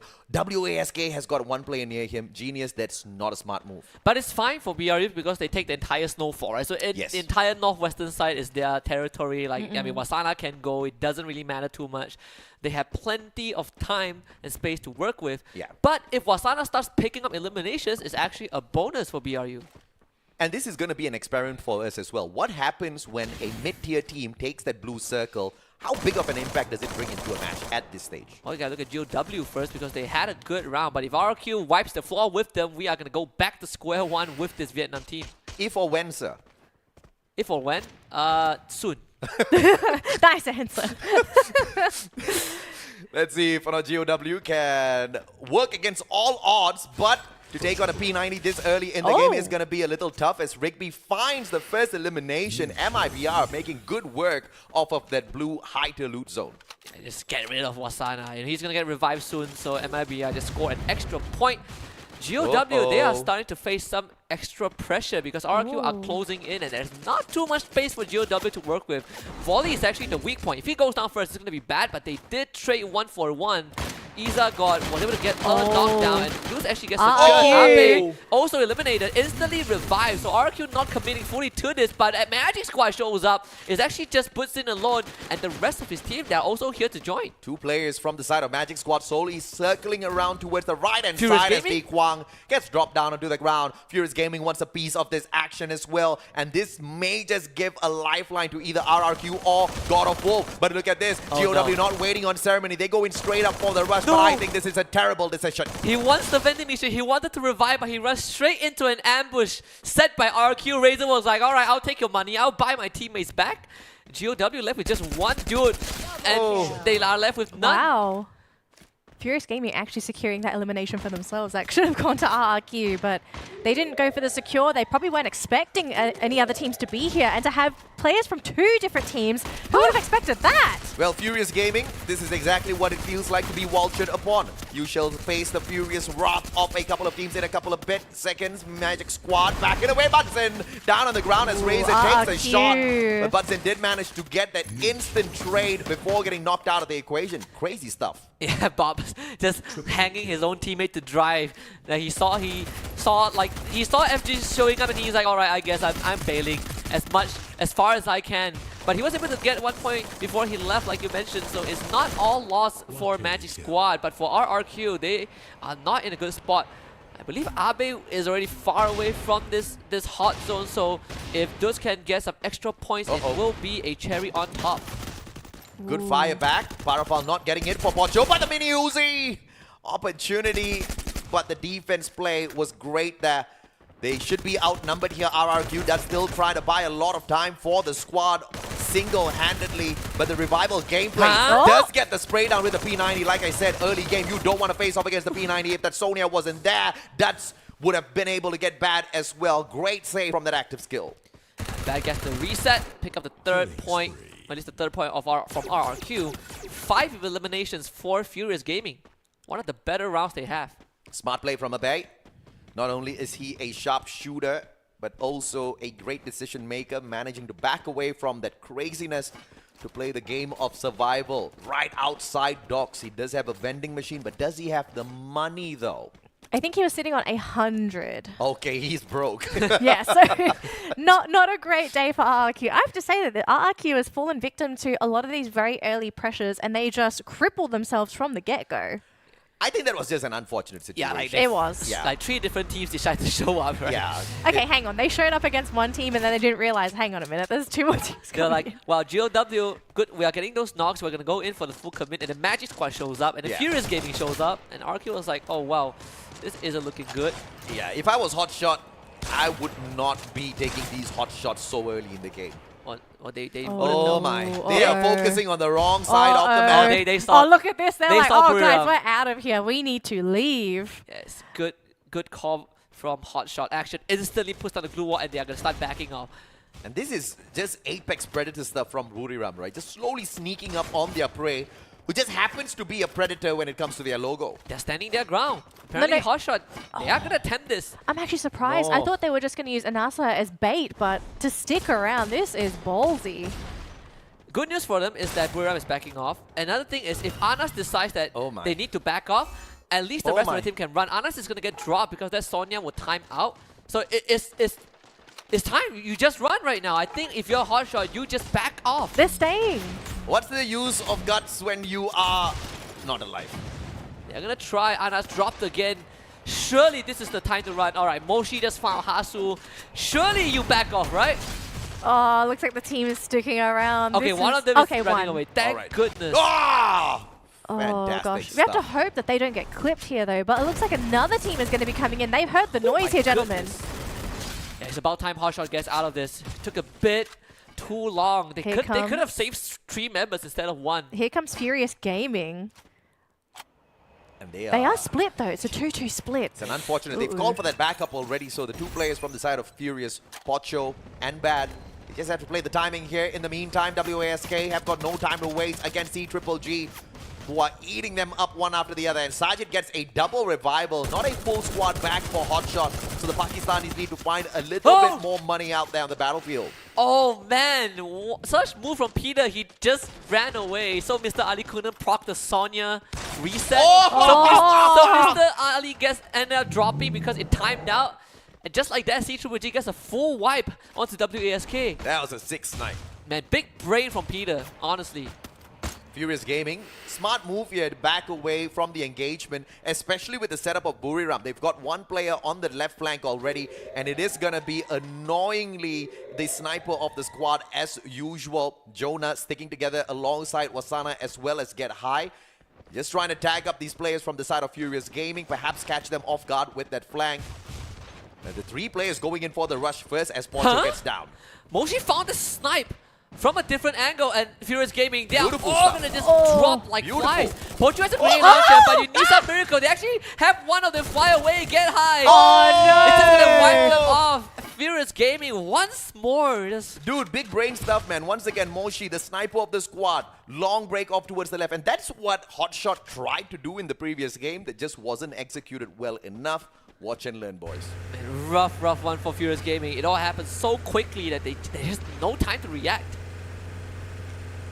Alright, looks like we are looking at a potential river circle. We are slowly drifting down, but everyone needs to move towards the southern side of the map if they are looking to get into that circle now. RRQ, we know this team is horribly crippled. They are, I think with this knock that we're down to 2 players, I don't recall seeing another pickup. Actually, yes, it'll be 3. It'll be 3. Yeah, this is only one. They have... No, oh, if this one goes down, they have 2. 3. No, they actually managed to get the full team revive. I didn't they see did? it before. Yes. Now Yeah. comes So back. they're now And back now up to he's full. back. All right, RRQ's fine. I think they might need to rebrand to like, I don't know, Revive Rex Rick. Hey. Calm down. Okay, RQ is a good name. It means Kings of Kings. Kings of Kings. They keep coming back. I mean, they're really good at the reviving Okay, game. I Gotta be don't honest. know about the Kings of Kings title, but they're all right. They're all right. RRQ is a great team. Wasana just hit 50 headshots on the world stage. I think if you want to give the title of King of Kings, we just saw the team on screen. Oh, They no. deserve the title, but can they hold to their title this time around as well? That's going to be the biggest question. Yeah, they might be Kings of Kings, by recognition, but the team name isn't Kings of Kings. Yes. Like you if are your correct. child's name is called King, that holds so much more weight than an actual king. If you name Don't- your son King, Yes. you are. My daughter is a queen. That sounded super wrong. I take that back. Oh, no. That sounded very, very wrong. I I regret everything I said. No comment. Magic Squad outside the circle, playing a couple of games at the stadium just moments ago, but they realized that it's time for Free Fire this time around. Can't play that at the stadium, gotta play it in Alpine. And with that one elimination and of course the revival of a Butson as well, he's wasted that initial loot. So let's see if or not he will be able to go back to his MVP days once again. You'd think that they have Oh, more Buriram. go on them, but GU actually has nothing. And Hotshot, thank goodness, was able to somehow at least get one revive. Hold on, gentlemen. We could be Get out of looking. you. Oh! Wow. That is a disgusting circle. On the two teams that needed the most, AGG and Oh, Hotshot. jeez. And we Uh-oh. are. And look at the pathing for some of these teams, right? So Thorad. Two teams scanned out AGG. Yes. There were two dinoculars All right, on them. hang on a minute, gentlemen. We're probably looking at a very scary situation here because Thorad, for them to get into the circle, they have to get past Buriram. Or they just wait and slowly follow behind Buriram, and they've got a vehicle, take a long route around. Because this circle they can still tank. In 3 seconds, it's gonna hurt. It would hurt, yes. All right, everyone else, though, looks like we have a few teams already positioning themselves quite nicely in that circle. RRQ, in the meantime, going to have to try and find their way inside as well. Going to have to pick up Legoloth here. But oh boy, gentlemen. Oh, this could be the end of Hotshot. Buriram has already showed up. I don't know, Hotshots are looking pretty safe up there. Pick on someone your own size, Buriram. It's all for World Championship, right? This is one way to get it. There is no honor. That's exactly what they said. You carved the way by blood. All RQ right. now shows up. Patience, Hotshots. Patience. Right Do in not front of reveal. Magic. I think they just need to wait for the best timing, allow someone else to make some good Thorad. noise.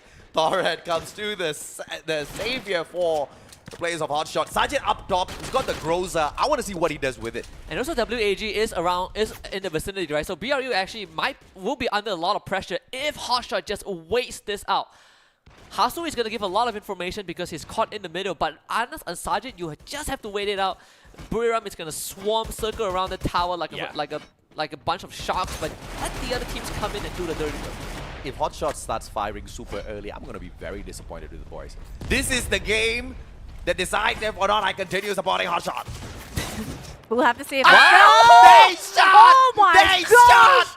Yago will And take they action. shouldn't have shot anyone! But Hasu finds a good knock Oh, on to no. that. They're both down. Abay trades him back no. out. That's unfortunate. Mistakes were made. Should have stayed put, should have stayed put. Hasu get picked off. That is the worst case scenario. AGG against MIBR.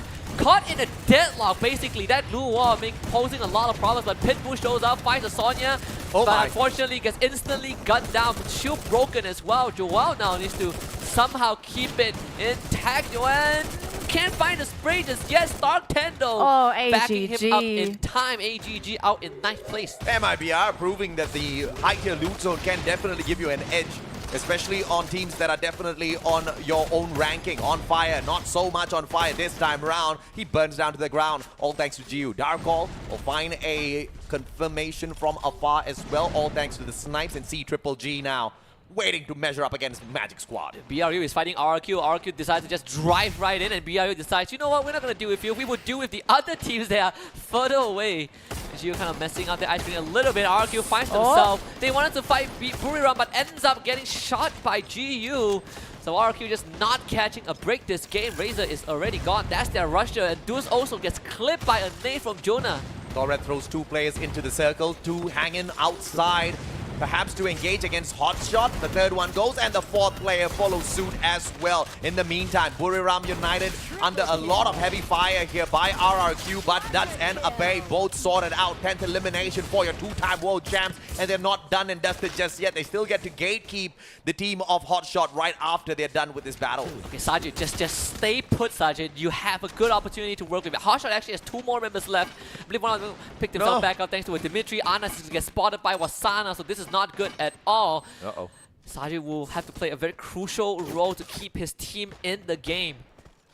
And the circle, it's almost upon us, and it's a dead center river circle. And it's going to be in favor of teams on the right side of that river as well. This is going to be an insane ending. You can also decide to take the bridge, but of course that's going to be a risky maneuver depending on exactly where circle number 7 will lead us into. If it stays on the bridge, you luck out. If it gets off, then you're probably going to put yourself in a very rough position. So decision-making time for all of these big boys out there. Buriram, on the other hand, bagging player after player, but Team Torres on fire as well as Jonah gets taken out with the grenade launcher. C-Triple-G doing the dirty as well as they dispose of players from the side of Magic Squad. WAG out in 7 and Hot Shot still alive. What a rush from C-Triple-G onto Magic Squad. BRU down to the last 2 members. 12 eliminations in the bag. Peter finding another point for his team. On fire gets picked back up. C-Triple-G finds some space to reset, but MIBR, they are going to be under the bridge right now. This is a pretty good positional advantage because a lot of teams,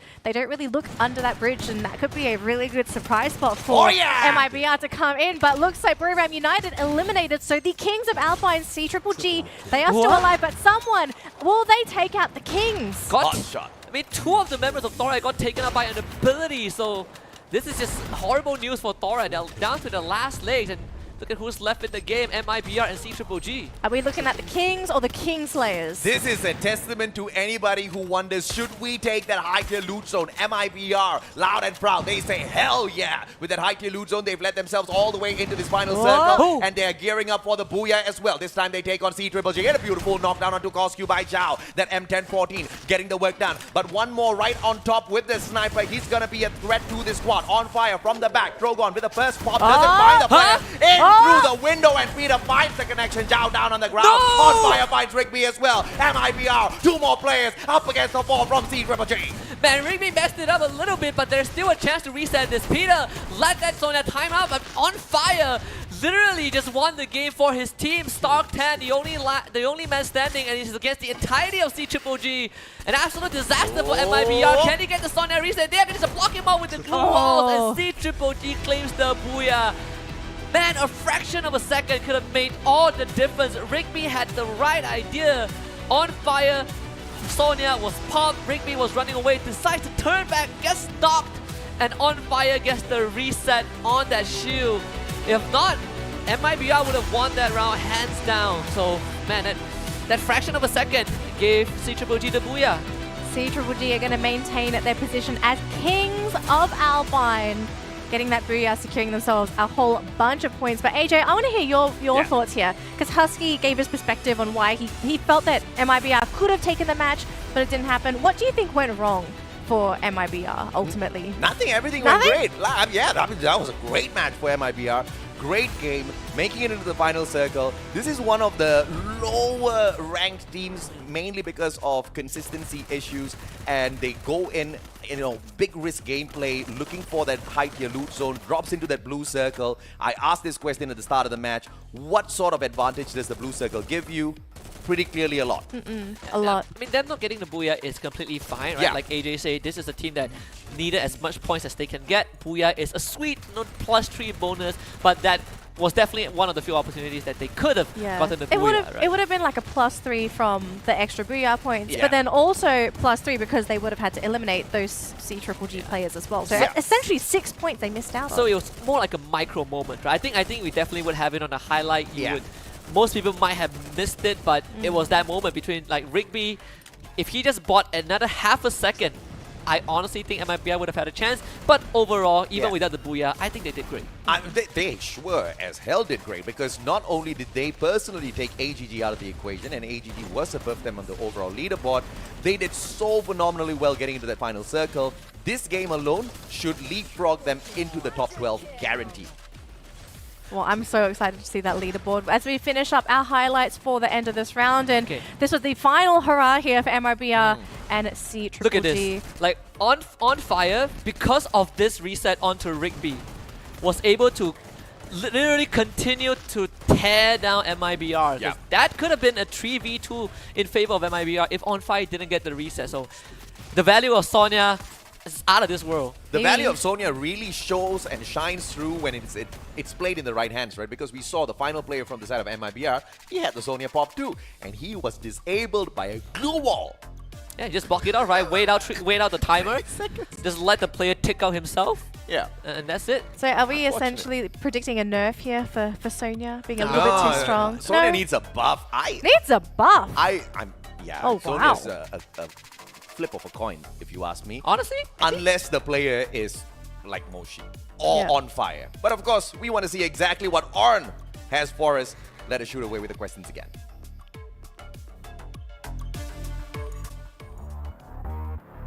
Halfway through the competition in the knockout stage of week 2, and we got another winner from another team right here. Give it up for CGGG. First of all, outstanding performance of sniper role from you. And how can your team got so elimination in game 3? Can you explain a little bit of your strategy here? เกม 3 เราได้อีลิมเยอะมากเลย เราอธิบายแผนการเล่นของเราให้หน่อยได้ไหมคะ ก็แผนการเล่นของผมก็คือเจอก็ยิงหมดเลยครับไม่สนว่าชาติไหนครับก็ใส่หมด Our strategy is that we shoot everyone that we foul. Wow. Yeah, we don't care who they are. Don't care which team they're from, right? So that's the winning attitude, I guess. And what is your most favorite weapon and why? อาวุธที่เราชอบที่สุดคืออะไรคะ เพราะอะไร AWM ครับเพราะว่าดาเมจแรงมากครับ AWM because they have the most damage in the game. Right. And how do you and your team prepare yourself coming into the competition this week?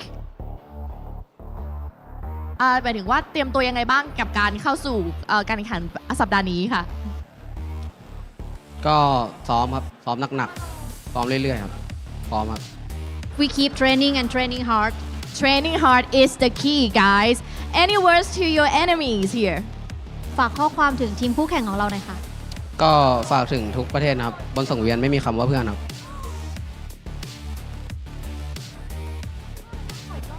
บนสังเวียนไม่มีคำว่าเพื่อนครับ There is no friend in the stage. To any national and any regions here, there is no friend in the game. That's what he said. Give it up for CGGG. One more. And the thrill hasn't stopped here. Brace yourself for more right after next game. Back to you, Shoutcaster. One more looks nervous. Yes, we should be bracing ourselves, gentlemen, because He's like, you know one what? more elimination point, not an interview. Jeez. Okay. Maybe just 1 point shy of the booyah. Just one. It's fine. You know why? Because we've got Kalahari next. Oh yeah. Ooh. That's the RQ Kingdom. The spicy map. Actually, it is. I think it is RRQ Kingdom, isn't it? They just do so well on that map. But let's take a look at our elimination leaders for the round, which just completed on Alpine as CGGG pick up the Booyah for the round. And I think everyone was expecting this Booyah to come at some point. Yeah. Had to be an Alpine, one of their best maps. Makes absolute most sense here. But for our elimination leaders, we're going to be looking at Peter on the side of CGGG, taking first place with 6 eliminations for the squad. My goodness. I'm excited for that, right? Making it up to the list. You know, we don't see much members from Furious Gaming in general, so he also had a pretty great round. But the MVP this time is going to be Peter.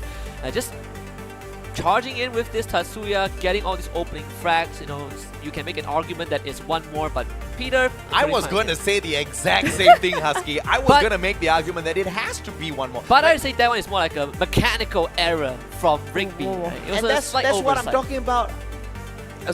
I mean, On Fire was, you know, arguably one of the great players there as well. But of course, Peter, most number of eliminations. Nobody's going to complain at the end of the day, as long as someone from the team, I guess, walks away with something. You got to pick someone at some point, so it's on the same team. It's fine. Like, guys, 7 knockdowns, you know, 6 elims, very efficient.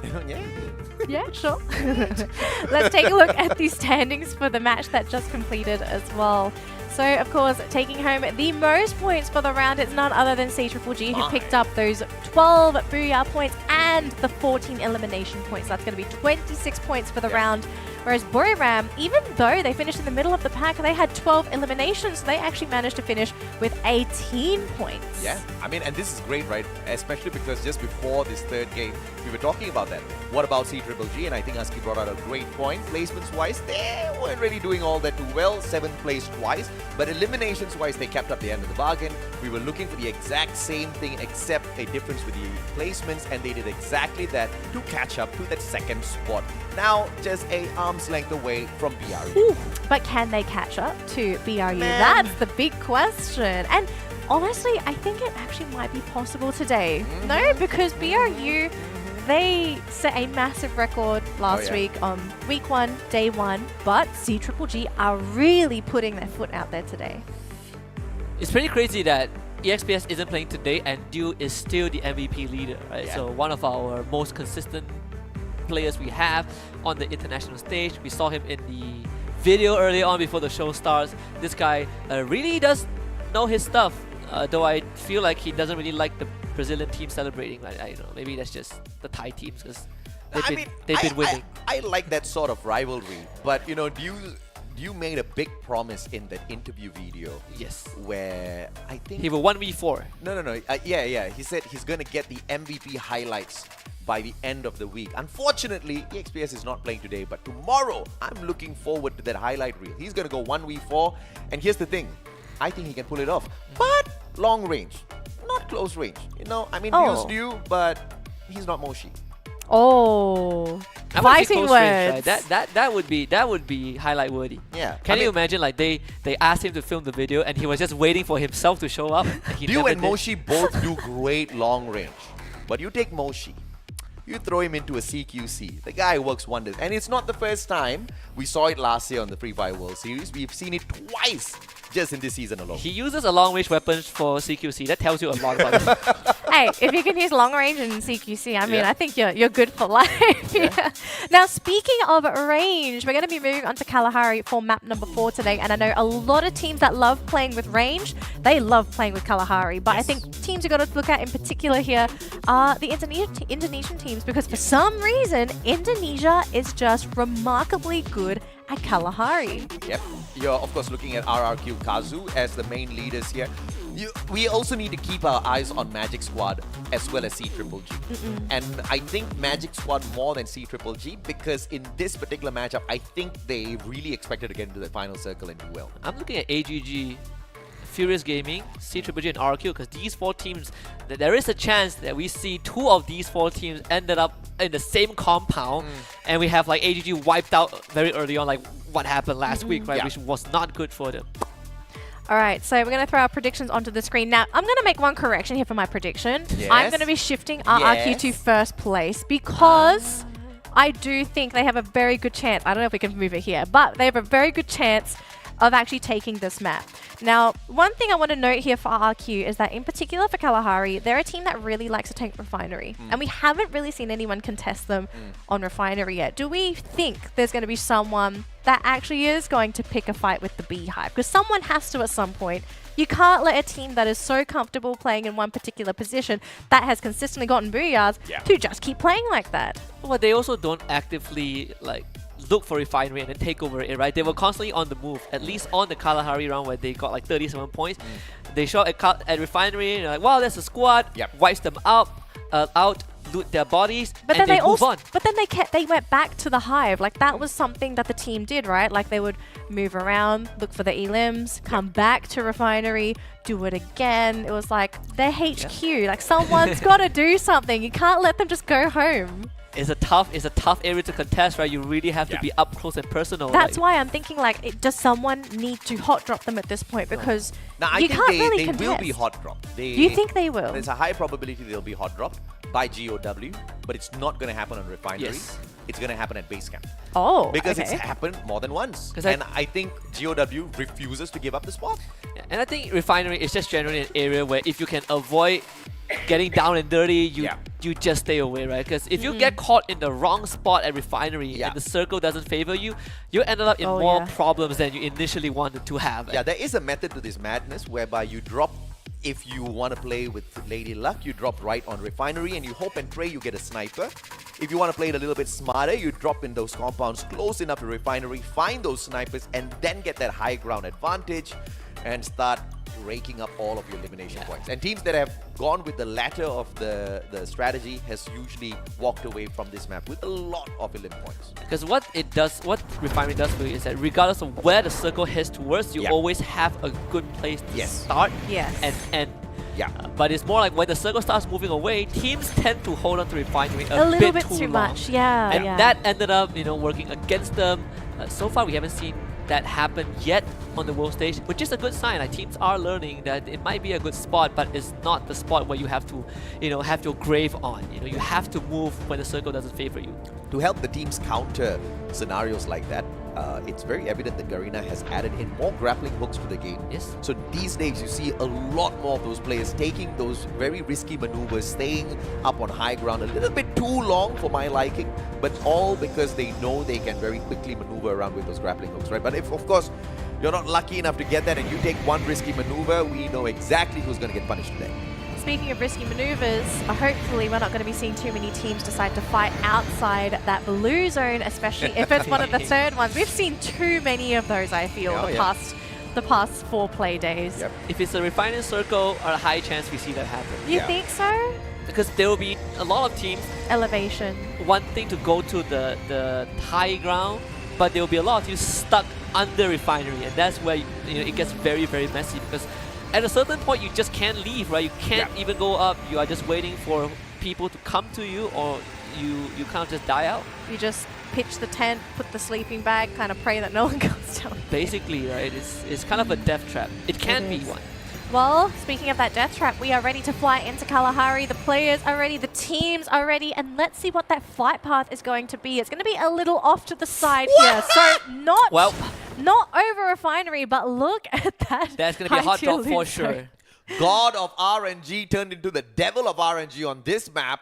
I mean, flight path? What flight path? Look at RRQ. They're gunning for the refinery compound straight, because this flight path is going to prevent a lot of teams from taking the southern side. So RRQ, they're going to head straight for it. One of the few situations that, you get control refinery early on from your drop. Oh, AGG, don't do it. Oh, thank God. Thank goodness. We talk about Furious Gaming as one of the teams that might get hot drop, right? And this is one of my worries. It's not RRQ, but they're up against Thorad. Thorad did do decently well today. Furious Gaming, on the other hand, apart from getting one player on that Elim's leaderboard, nothing much in terms of noise being made, but Wasana, early downer here as Razor finds that snap onto him, takes it out. Peter low on that HP. Oh my goodness, still survives that onslaught. What? Circles around, takes Rigby out, Stockton trades him out. Beautiful trade with the Bison. But Zizox now from afar, trying to chip on in. WASK out of nowhere, want to play a hand in this. That should not have happened in favor of Peter. He should not be allowed to walk away with a point like that. Just out micro the Stark. But at least for WASK, they get to pick up some free points. Hopefully, Zizox is desperately just frantically firing. On fire ends up dropping finally. And WASK picks up 1. Hot shot, one player moving, or 2 players moving into this action as well. Action himself, no pun intended. Zizox down. Sergeant on that right-hand side flank alongside Action Genius. That's never a battle! And what a shot from Action, all thanks to the Drogon. One pump off that grenade, but Sergeant down on the ground. Action has to back him up. Opportunity out in the open, and Hasu is there for the save as well. Hot shot, cleaning up stride. Man, hot shot, hot drop. My 4 God. Ilims just like that. This maybe Kalahari's the map for hot shots. I think at this rate it could be every map. But I have to say though, hot shots to make that kind of play, very ballsy, very brave. Yeah. And the fact that it paid off for them as well, that's going to be a lot of momentum moving forward. A lot of points already, right? Again, 4 points. Like, that is a lot, even if you get knocked out early. Oh, Furious Gaming, bad, going for the execution onto Darko, finds it. Hush, still once more, here they come. Look at this. This is not the first time this team just flies in and decides to stick their nose into the Hornet's nest. Man, they have had enough for sure. Against Argentina this time around. They're Don't going. get to see this on your World Cup for football, but in the game of Free Fire, you definitely get to see a battle between Pakistan as well as Argentina. But the Argentinians not waiting around on ceremony. They say goodbye, adios, baby, as they back away. Vending machine right behind them. They're going to leave that high and dry. And hot shot, not going to go in for the chase just yet. It was definitely a show of force, right? Because no one just shows up like that. And Furious Gaming knows that there's no way that they can fight it. And you don't know who is dropping by your compound. So giving up that area was the best decision they could have made. Hang on a minute. Is this RRQ actually leaving Refinery to look for eliminations? Interesting move for this team to pull off something different. Okay. Also challenged by WAG. 3 minutes on that timer. Furious Gaming still getting chased down by Hasha. I guess this is inevitable. The charge. What a shot from Hasu. How did that even happen? Action traded back by Hasu. He's gonna be back there. Picks up his teammates. Still taking some damage though. Oh, your legs are exposed. Bad just breaks his kneecaps. That's not gonna be too much to be punished from that equation. They pull up yet another glue wall and hotshot right back in the driver's seat. But please slow the pace down as Soydela gets knocked down. I think this is the point where Hotshot says this is the final aggressive engagement we take. Which is great. No, you do not stop the Hot Shots train. You let these boys go. You let them fly with these wings. I believe. Nope. They're going to get 8 points if they take out Bad. They are going to get Bad. Unfortunately for Bad, he's just out of options. But this is where they stop. There is just no more rushes that I will accept from Hotshot. Yeah, you can actually just stop here and play for placements. Yeah, amen. You have done more than enough. Do that right now. I mean, if Hotshot rushes in, I'm going to be deeply disappointed. It was a fantastic start for them at Kalahari. They just need to stick with this number into the final circle, and it's going to be a brilliant lobby. The only acceptable aggression is if they get the booyah by doing that. If not, I think it's fine, right? You got 8 points. Yeah. That is... Look, you already said it yourself, right? 10 points average. Yep. And they are literally just 1 position away, or sorry, 2 positions away from actually getting that 10-point average. So, yeah, no rush. No foul, and it looks like AGG going to have to go for a double pickup. So back to, I believe, their full roster here. But RRQ, the team's a little bit split here, and look at this.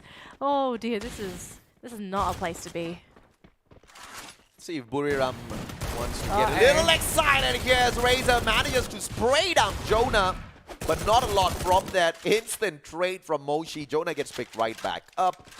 And no harm done here. Buriram still gonna find a beautiful circle around. But RRQ, one player on the zip line. Legalov! You don't want to drop here. That is a long, long journey for Legalov. Finally touched down, but he's all alone. They lost Razor as well, and I don't believe they picked him up yet. No, not yet. Yeah, so this could be a bit of a scary moment if Buriram does decide to continue over to Refinery, which it looks like they do want to challenge for this. They're going to try and scan for him. Magic Squad, they are all on top of this crane. Oh, nice. And that is the nullifier of your drop damage or your fall damage. What? Hotshot bros, don't give me no heart attack on this match, man. Come on. Honestly, if they get knocked out after getting 10 eliminations... No, unacceptable. See, okay, I said average of 10 points. They got, I think, 3 points in the first game. Let me see if I'm correct with that. Hotshot. No, they got 1 point in the first game, 6 points in the second game, and then 8 points on the third game. So thus far, so now none of the 3 matches, they have hit my average. They need an outstanding match now. Absolutely. And it's so easy to do that. Just get into the final circle. Don't act like a hotshot, even though that's your name. And it looks like, okay, a pretty center circle right now. It's going to be a little above Refinery, but no certain circle as of yet. But teams are going to have to start moving if they're not already there. And I don't believe we're looking at too many teams that are possibly going to run into each other. I think the only skirmish we may have seen was actually God of Wolf. But we're not seeing their perspective right now. RRQ, though, grouped up together for eliminations. Going to continue their loot. And WAG pretty open as well, although they might catch out God of Wolf here because the team is split. Interesting. Really rough spot. Yeah, we'll run behind. Might be it for Dian. The terrain. She just stays alive for a little bit. Oh, Pitbull, what a shot on Peter. Oh my goodness, ducks back down. So just grazed by one more. Cause kill to support on the side of CGG, also in a 1 versus 1. Meanwhile, Pitbull and Rigby, they're going to rush. They want to finish off what they started in the previous round. MIBR, they are here for revenge. CGG picking Peter back up. Stark 10 taking massive damage. Rigby also, the Sonya pops. He needs to find a reset. Can't get it. Again, CGG just outmaneuvering MIBR. Sending 3 of them to the grave already. And this should be the end for MIBR. Pitbull, you got to run. Yeah, the MVP there was definitely one more. Stark 10 was the backup player who tried to interfere in that engagement. Is he free? He's free. He only has 200 gold though. He is Look, better alive than dead. I mean, 200, I think you how much to buy back one player? 300, I think. You need 1,002. Are they going to chase him? They are. Oh my. There's RRQ is going here, to say, though. hello, my friends, we meet again. Or it could be the other way around and C Triple G say hello, RRQ. Free food. Who's free food here though? Yeah, thank goodness Legolov stayed behind. So he's gonna see that one isolated member from C Triple G, but it's more like Abe will be under fire. Swaps to the charge buster, realize that the range is too long. Now Sonya gets popped again. I mean, C Triple G is playing around the Sonya reset so well. Peter does get dropped by Duz. RRQ needed a trade, but they need to do a bit more than that. Great play on the Mag 7. Razor is holding the back lines here, backing up Cosq, backing up his partner as they keep their eyes on Cosq. A good buyback from Cosq as well as Peter gets brought back into the match, but into the next circle. And Peter's literally going to fly outside of the circle. Let's go, baby. It's still early. He's still got a chance. I don't know about that. You don't know? You barely have loot on yourself. Unless you drop back on your own loot box. Legolov is playing a very important role right now. Can see he's the only one in a safe spot. But he also needs to decide when they need to back up. You can't stay there forever. Unless they rush on Peter. That would be great. And Peter, such maneuvers with the Tatsuya to just bob and weave around the bullets. He's not done just yet though. He feels like he wants to fight this. It has Cosq backing him up. Legolov gets found out. So this is just bad news for RRQ. C Triple G with the opportunity, and Dats holds on Sonya on the reset. But Cosq doesn't get the elimination this time around. That's the final player, and RRQ bites the dust as C Triple G picks up the 10th elimination. Big loss actually for RRQ as well. Favorites to potentially win this map. So now the floodgates are wide open. C Triple G is also a very big contender to take this game. And look at this, the next circle is going to be on Foundation. And WAG actually scanned out Hot Shot with the binoculars. BRU also scanning them. The Hot Shot, they have a lot of things they need to consider right now. You might be in the circle, but they are literally two big teams about to show up, and they scan 6 people on the southern side. This is not going to be an easy one for Hot Shot, but Torre on the other end, they are going to start dealing with GOW. Well, not GOW, GOW dealing with WAG. Gotta hold the fort here, gentlemen. WAG. They've got a Wolf out of the picture. So we are now down with 9 teams remaining, gentlemen, as we head on over to this next circle. Teams need to head into Foundation soon. Otherwise, they will be taking some critical damage from that blue zone. We've seen this in the past. And Thorin actually running into a bit of a skirmish. MIBR out of this fight. Unfortunate. It's a rare leaderboard to take a look at. Hot Shot in the 2nd place with 9 eliminations. And WASK, this is not a team you want to try to sting at this point. C Triple G is hot. Yeah, absolutely on fire. This could be another 4 points to them. Again, towards the southern side of Hot Shot is actually BRU. So actually, Anna's finding the snipe, but he needs to collect, he needs to confirm the elimination to make it count. We will check back that in a bit because WASK about to fight C Triple G and they're starting to fly away. One more out in the open. Only Peter got to reposition. Ali tanking the blue for some weird reason. He still wants to snipe only one more, but in the meantime, the rest of the WSK players slowly circling around. One more wall between them and C Triple G, but Dowley, M18, 17 in hand. Just one good headshot should be able to do them in, but he repositions and Peter needs to scale across the wall here to get any sort of a point on him. Magic's got landed behind these two teams so they get to gatekeep them. AGG also there at Foundation as well.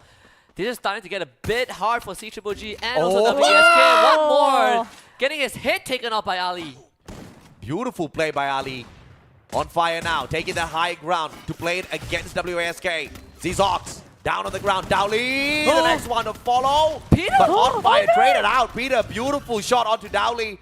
And he does manage to find that confirmation. Oh, thank goodness they traded him out. And Peter just ran straight into 3 guys and just opened fire. That could have been disastrous for WASK.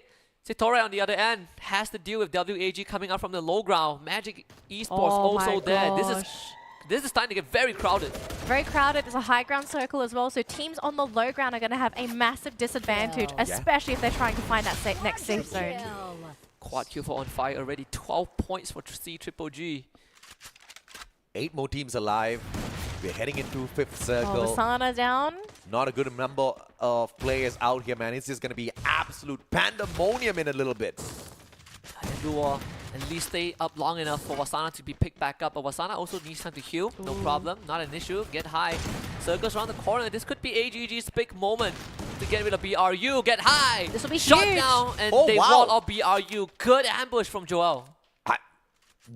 I'm just dumbfounded, man. I don't even know how they pulled that one off, and Hotshot finally Hotshot's joining flying the in. party. How's this team constantly flying into these fights? I mean, beautiful stuff. And once again, they are going to be in a beautiful position on top of everything else. Yes, you've got a little bit of high ground advantage for some of these other teams around them, but they've got the walls of this compound to work around with. As WASK bites the dust in the 8th spot. AGG against Hasu and his RG. Yes, Hasu with the first knock. Lopez claims the elimination onto Wasana as well. Moshi all alone outside the circle. Hasu has an opportunity against him as well. Grenade is going to turn into a cluster. Moshi barely tickled by it. The second one doesn't find the connection, and Hasu says, I'm going to try later. I like this move from Hotshot. They realized that they were a bit too far forward, decide to back off and pick on the isolated stragglers, and Moshi is going to start tanking a lot of the blue up. Sajid actually takes him out, so they cash in their 10th point. Anas does get dropped though, but that was the courtesy of Moshi. Doesn't matter, they'll pick it back up.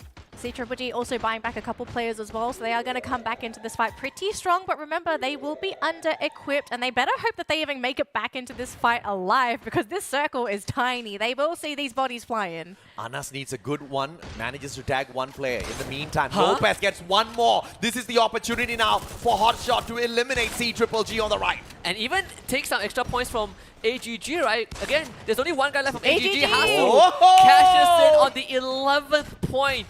Hotshot outperforming expectations. C-Triple-G also down on numbers. Peter, he doesn't have much left. You see the utilities being thrown towards the glue wall of where Hotshot is, but C-Triple-G, they have to somehow outplay Hotshot like they did the other teams. They're going to deal with On Fire as well, because he is getting some pot shots in from the side, and they haven't really focused their attention to him at all. Magic Squad, though, trying to get up onto this high ground here, running into one of Hotshot's players that is completely isolated. They're not in a position to back him up at all. What, Anas? What was that shot?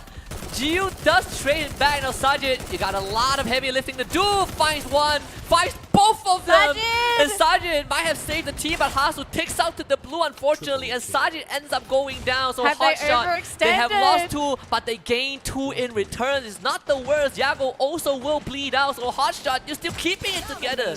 It's a great position to play on that circle as well. The wall backing them up, but Magic Squad just on their right. A well-lobbed grenade can do Hotshot in. Anas, as well as Action, they have to be really careful. Gio trying to tag them up, and the glue wall melt is doing its work already. It's going to be the Trogon against 2 players from the side of Hotshot. They want to get that elevation. Trying to hop on over. What a spray! Hotshot! That headshot to Action instantly puts him down through the ground, and it's now a 1v1 between Hotshot and Magic. Man, I thought they were going to go in 2v1, but somehow Gio finds the isolation. WAG is now out, so Hotshot guaranteed top 4. And C-Triple-G surviving through all of that ordeal, but now they gotta deal with the full force of Thorad, who will just run at them. Anas, he's hiding, but Peter is looking for Anas. He's gonna run into him. Anas, can you survive this though? Give yourself a fighting chance. Thorad running at C-Triple-G. Anas holding it together for the squad. At least take the 3rd placement. Get the podium finish, baby. Peter down. North. Beautiful stuff. And FGS takes the 4th spot. Hotshot still alive and kicking, but Thorad looking for that booyah. Not just Peter down and out of the equation. Hotshot, they will take that 2nd spot. They take 9 points from placements as Thorad grabs the booyah. What an ending. Hotshot, baby. Monstrous round from Thorad, monstrous round for Hotshot. Could not have played that any better. Oh yeah. Early aggression to nil, 8 points, and they cashed in like, what, 6 more towards the end. I have to say, this is a pretty quiet game for Thorad. I don't think we actually saw this team at all up until the final circle as well. We've been following C-Triple-G, been following Hotshots as well. And then for Thorad, I mean, they come in at the end. Very nice ending. I mean, it's always brilliant to be the silent assassin of any and all lobbies. That's exactly how EXPS caught up with the race, and they eventually dominated at the end of week number 1. Of course, expecting Thorad to do the exact same might be a little bit too much to ask, but as long as they're getting into the final circle, I'm a happy man for Indonesia. I mean, it's also one of the Indonesian teams who did say Indonesia, generally very strong in Kalahari, and for Thorad to get the booyah, it's kind of, oh yeah, keep up with tradition. It's not RQ, but it's Thorad completely fine. But Hotshot definitely had a heck of a round. Look at this. I know Hotshots is going to be the talk of the town here. Let's sort of talk about what happened in that little skirmish where we saw Gio just assassinate Hotshots when they tried to go in for the 2v1. Do you feel like they could have done that a little better because they kind of gave a free elimination. You have to go in at the same time. Not only that, because one player could take the fight, the other player was holding onto the M82B. So it's great to penetrate through the glue walls. Not great in a CQC. I mean, the AC-80, arguable, you will be able to use it in a close quarters combat like that. But the M82B is absolutely worthless in that situation. So they took the right move. They boosted action up. But it was, I believe, the Trogon in the hands of GU. Yeah. One spot on a headshot, and thank you very much for coming action, but he was out of action. Because this one is kind of a do or die for both teams, right? Yeah. The blue zone was really threatening them. Yeah, this fight in particular, right? Yeah, 4 teams in a very small vicinity. Yeah. Honestly, I think if both members of Hotshot had a close range weapon and they go in at the same time, that would have been perfect, right? Yes. They would have easily traded. They would have easily gotten a point without trading bodies. But they played the best they could, right? I have no complaints. This round was as good as it could have been. No complaints. It's Christmas already. Hotshot just got a podium finish. They got massive numbers when it came to the eliminations. They got 9 placement. They broke their own record. 9 placement points. I don't think they've ever gotten that. Can they break it though again? Believe. See, this is believe. See, it's the same problem with my wife. Okay, you give her a little bit, you give her more. You have to she keep wants more. You going. give her even more, and then you even keep wanting more. But here's the thing: how do you become a better person when you don't always want more? True. That's very true. That's very exactly. True. Let's take a look and see exactly who else made a name for themselves within this lobby. But let's see what Orn can dig out from them.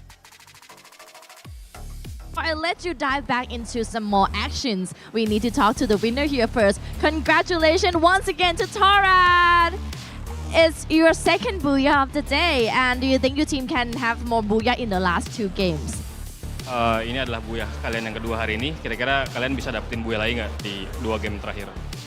Pastilah kita bakal berusaha terus, bisa dapetin poin banyak biar kita secure top 12. Yeah, we will try our best to get the bonus point, and we will try our best to secure top 12. Right, and do you satisfied with your team performance today overall? Kira-kira kalian senang nggak dengan performa kalian hari ini? Kalian gimana menurut kamu performa kalian hari ini seperti apa? Untuk performa kita udah sedikit lebih meningkat ya dari evaluasi kemarin-kemarin, ya lebih bagus hari ini. We are improving for our performance, and we hope we can do better next. Right, and which is your most favorite characters in the game and why? Siapa karakter favoritmu dan kenapa?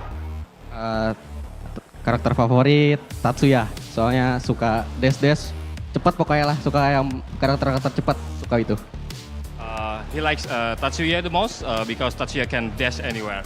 Right, and in your opinion, which 3 team you think wouldn't make it into the final round? Kira-kira siapa 3 tim yang pasti nggak akan lolos ke final? Menurut 3 tim yang nggak lolos, 3 tim ya? Was, mungkin terus WAG, sama Hotshot. Was, WAG, and Hotshot. Was, WAG, and Hotshot. Do you think you can make it into the final round? Kalian bakal masuk ke final nggak? Pastilah, pede. Yeah, for sure. We're very confident. For sure. Give it up for Torad. Best of luck, and thank you so much. Thank you. Back to you, Shoutcaster. Congratulations to Thorad for getting 2 booyahs today. They have outdone themselves for their first, well, at least their first day of week 2. But is the Thorad train going to continue? That is the question. Finally started, right? After so long. We said last week that they are late bloomers, but this one took a bit longer than I expected for them to come online. But eventually they did, so I hope it keeps going, right? They just started the train. Let's see what Mr. Wagger drags out for as far as the elimination leaders are concerned. 5 for Lozzie. And joining him, of course, is North as well with the 5th spot for a total of 9 eliminations between them. But when you look at Sergeant on fire as well as Studs, all 3 of these players had a great time out there, just like Lozzie.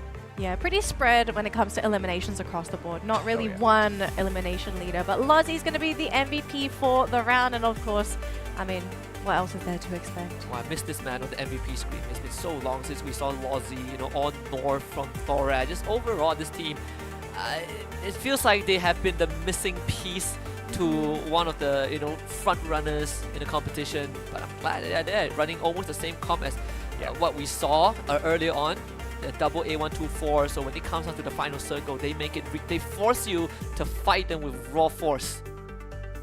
Usually they do prefer that fancy Tatsuya burst straight up into your opponent's face and then blast them down with all of those Strogons that they've collected already, right? And it seems like that strategy has been checking out for them all thus far, especially in week number 2. I don't think it's just them though. Like Trogon, we saw, right? It is the most popular weapon, but look at those points. So Thorad, we say it was a quiet game, but I guess we just didn't see Thorad really doing anything on our screens because we didn't look at them. No, the was for Hotshot, 22 points. Hotshots too. With just Kalahari, they outdid 3 of the previous maps. Yeah, what a big game for them, right? It's so top heavy that the first 4 teams got almost most of the eliminations in the lobby. So leaving everyone else fighting for scraps. But I think this overall standing will be very, very interesting considering where Hotshot is going to be by the end of this 11th place.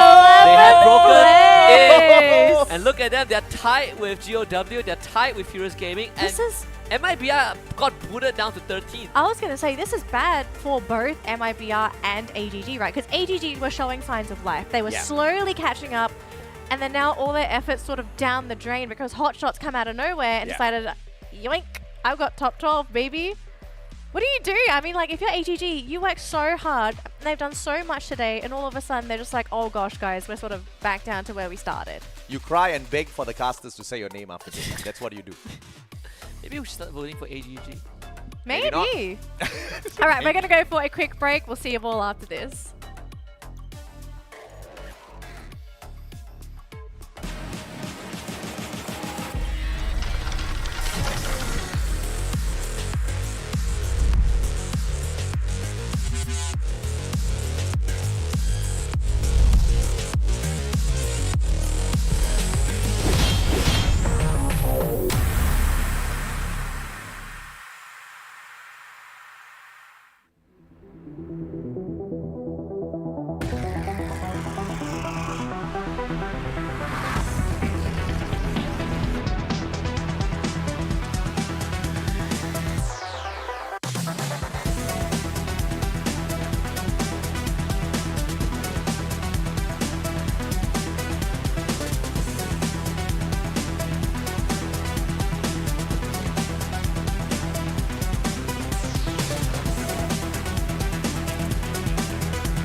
Hello survivors and welcome back to the Free Fire World Series 2023. We've locked out our 4 games for today for groups A versus B, but we still have 2 more games to go. My name is Danielle and of course joining me is the wonderful, the mustachio AJ and Husky. Gentlemen, 2 more games to go, 2 more chances for these groupings to finish up their points for this grouping for the entirety of knockouts. Yeah. Who's going to be taking the next game? Speaking of the next game, if you're wondering what map it's going to be, it is none other than Nexterra. Nexterra is next. I like that. Yes. I like that. We scripted that. Yes, we did. Got paid lots of money to script that. Absolutely, a lot of brain cells. But back to Nexterra. Okay, so who in the past in groups A and B have done rather well in Nexterra? Buriram, C-Triple-G, WAG. Top 3 teams. Top 3 teams. Yes. WAG is definitely the outlier, right? Because most of the time they are kind of like the bottom 6 in most situations, but Nexterra is where you get to kind of see them a lot more. But of course, we gotta look at the top 3 damage dealt, and Moshi is leading the leaderboard by a mile. I still find it funny that like Dude's not even playing today, and he's just made all these like top 3s. You are correct, right? Like Moshi played like 4 maps and exactly. just barely overtook you. Dude's smiling. He's like, yeah, boy's gonna get this MVP prize money, 10k for me. 10k? I mean, it's a lot. Can you imagine, like, if you get the MVP, even if you don't perform the best in the knockout stage or the on the grand finals, you still kind of earn more than some teams. That's holiday money, guys. I'm gonna be honest. Just go fly to a different country. I agree that you personally earn more because it's 18,000 USD for the whole squad. You alone take away 10k. If you get the win. If you get MVP money, do you share it with the team or No. you keep it for yourself? Heck no. It's the reason why he was the most valuable player. There we go. So we've got our top 3 predictions. I've been kind of hyping this up here for AJ, but it is time to bring out the big guns, the hot shots, the triple hot shot predictions. And no one's gonna believe me here, but I'm actually 100% serious. They have one in 4 chances to finish top 3, and if they don't make any of those spots, they have a 25 chance of getting it. Wait, hang on. What's the math behind this? Because we have 12 teams, right? We have 12 teams in the lobby. You predict them to be top 3.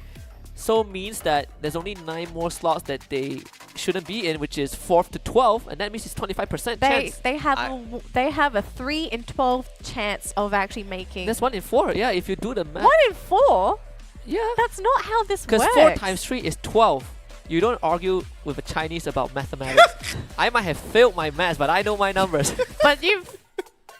Okay, look. Look, I'm going to ask I am AJ. just going to... I am not going to say anything. I am only going to hope and pray that you, Miss Danley Purdue, have not cursed hotshot down to the very bottom. Never. I am only going to pray for that. Never. Man, I thought you were going to go for the full name drop. No. Wait, do I recall your full name? Danielle Antoinette Purdue. Yes. Oh, I got it! I'm a man. You're mad? I Sure, just discovered that on broadcast. Wow. I actually remember my full name for once. Remember I don't think I know anyone else that said my full name ever. So. Oh goodness. Now, okay, I'm serious. I hope you did not curse them. I hope to God you did not curse them because the boys are finally doing well. It's belief. The trust. Hey, okay. The trust too. Here's the thing, okay? Yeah. So I got heat from you two because I was supporting RRQ week 1, day 1. They were doing okay. They were consistent, okay? And then they blew up. You guys didn't believe in me, my predictions. I kept RRQ there, and I was like, okay, you gotta believe. There's gotta be some kind of let's faith. talk facts.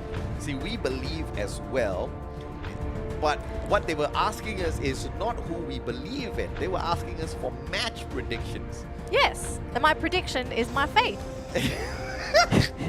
Free Fire is my religion. So let me believe in what I want to believe in.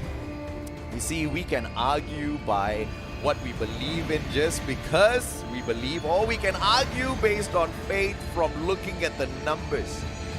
And based on the previous match, the numbers do check out. But here's the There's issue. a high probability hot shots end up in the top 3. Look, But I have a justification for the predictions too, right? Yes. So the difference between you two and I is that you actually have the numbers open in front of you, and I have nothing.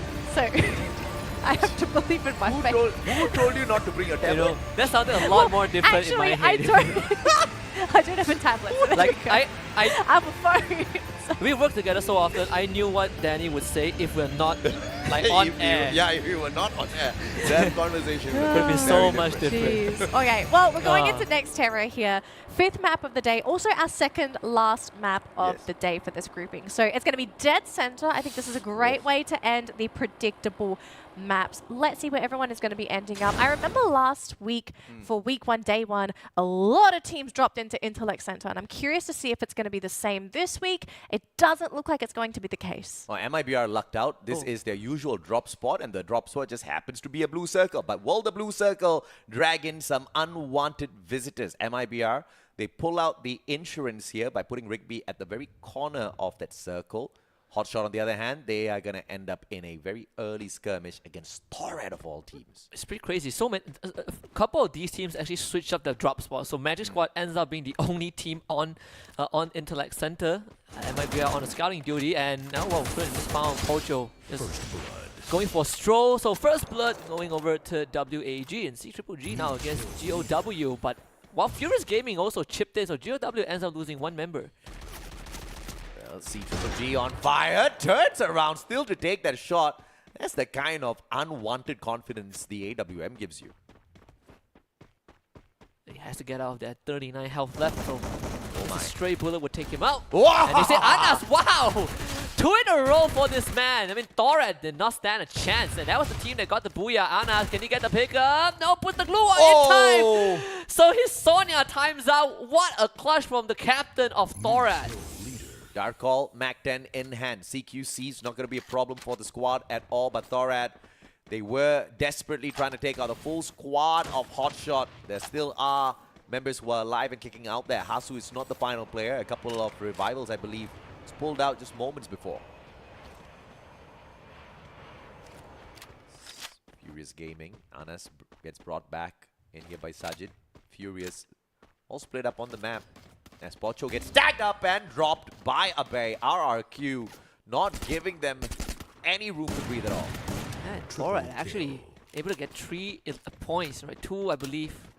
I think 1 from Hotshot and 2 from RRQ. Now Lozzy still needs to be brought back, but Ikao has the money to buy him back from his vending machine. Not a big problem. Yeah, we'll have Lozzy back full squad for Torad, GOW, and CGG. Well, it's Izagot and CGG still at it. Koskyu, no grenades.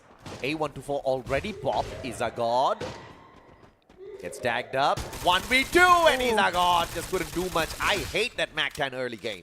And Pinsett from multiple angles, right? What do you do against that? And Nikon can't even pop his head out because I believe Koskyu is on that high ground, overseeing everything. That also opens up room for CGG to go for rotation if they do wish to do so. If RQ nearby, so CGG to get to plan this out a little bit. He goes back from the side of Furious as CGG continue to dominate. This compound of theirs, WASK. This is a very decent fight for Hotshot. Yeah, good duel from Action just to buy a bit of time. And Dowdy fishing for some shots, misses all 3 of them. Thankfully, no penetration with that one. So Hotshot, they are buying a lot of time, and now Sajid will take the fight. That spot out 2 members of WASK. Action tries to go for the interception, can't find it. Can't find Rhea, pops the Sonya. Dowdy drops down at the wrong time, so he's gonna drop for sure. Now the Orion comes through. Sajid actually ends up getting knocked. Xerox finds 2 in a row, man. This Orion saving him. Dali's gonna get picked up as well. Smart play by Xerox. Like you said, Husky, Orion saves the day. Does get that reset as well. And Hotshot once again on the back foot, but no elimination yet. Yeah, meanwhile, Goose on the other end actually finds Volley. RQ picking up stragglers also, but CGG, they are surrounding RQ. I mean, the number of revivals we've seen thus far, Danny, is insane. I think if I counted this correctly, I was looking at about 10 revivals right off the bat, and the game has practically just started. So that's going to be an extra 10 points on the board for players to get. And of course, each point is going to be an elimination point. CGG though, going to go for the pickup. Oh, such a big fight between them and RRQ. That's down and out. Yeah, RRQ at least they managed to get the rest of them out. But yeah, again, RRQ is just in really awkward positions for the remainder of their games today. I think they were willing to sacrifice those 2 members, right? Considering the fact that they needed some time to work with. So it was a lost cause on Fire, again, landing that opening shot against Dudes basically sealed the deal. That #1 rescue. Oh, Abe. 10 rescues overall for On Fire. Does he know? Does one more know? Abe was just under the bridge. One more. He's right under him. Has the binoculars, but I don't think he popped it. I don't think he knows, yeah. I don't think He definitely knows the guy is right below him. I mean, looking at the movements, he's trying to see I if think he can he's bait him out. scouting, honestly. I think he's scouting around for his team just to see if there's any movement in the distance. I mean, Legolas is also pretty alone. This Gosh, is bad RRQ's news. so split. Nico already sees him, so and that UAV just passed by him. Legolas, you have to somehow find these 1v1s, right? Those fights have to be isolated. He's gonna get tagged up already. Legolas jumps down to the first floor, so you kind of start abandoning these elevation. Might get the ambush. Nico, does he know about this? Oh! Checks the corner. Good awareness from Nico. I mean, it was just a gun situation there. Mag 7 versus the M1014. If you don't get a one-shot headshot, Nico's going to wipe you out, and he did exactly that. But look who's coming into this fight there. We've got Thorad hot on their heels, looking for a battle. I think if you're Furious Gaming, you're not going to be too happy about this. Avenge their Indonesian comrades. Pocho does have the nade though. He's going to toss it through the window. He tags on the Ikao. Takes half his health bar off. Pocho's going to come around the corner. Actually, completely misses. Whoa, he's really Completely misses positioned. one of the Thorad members. Thank goodness had the reflex to save himself.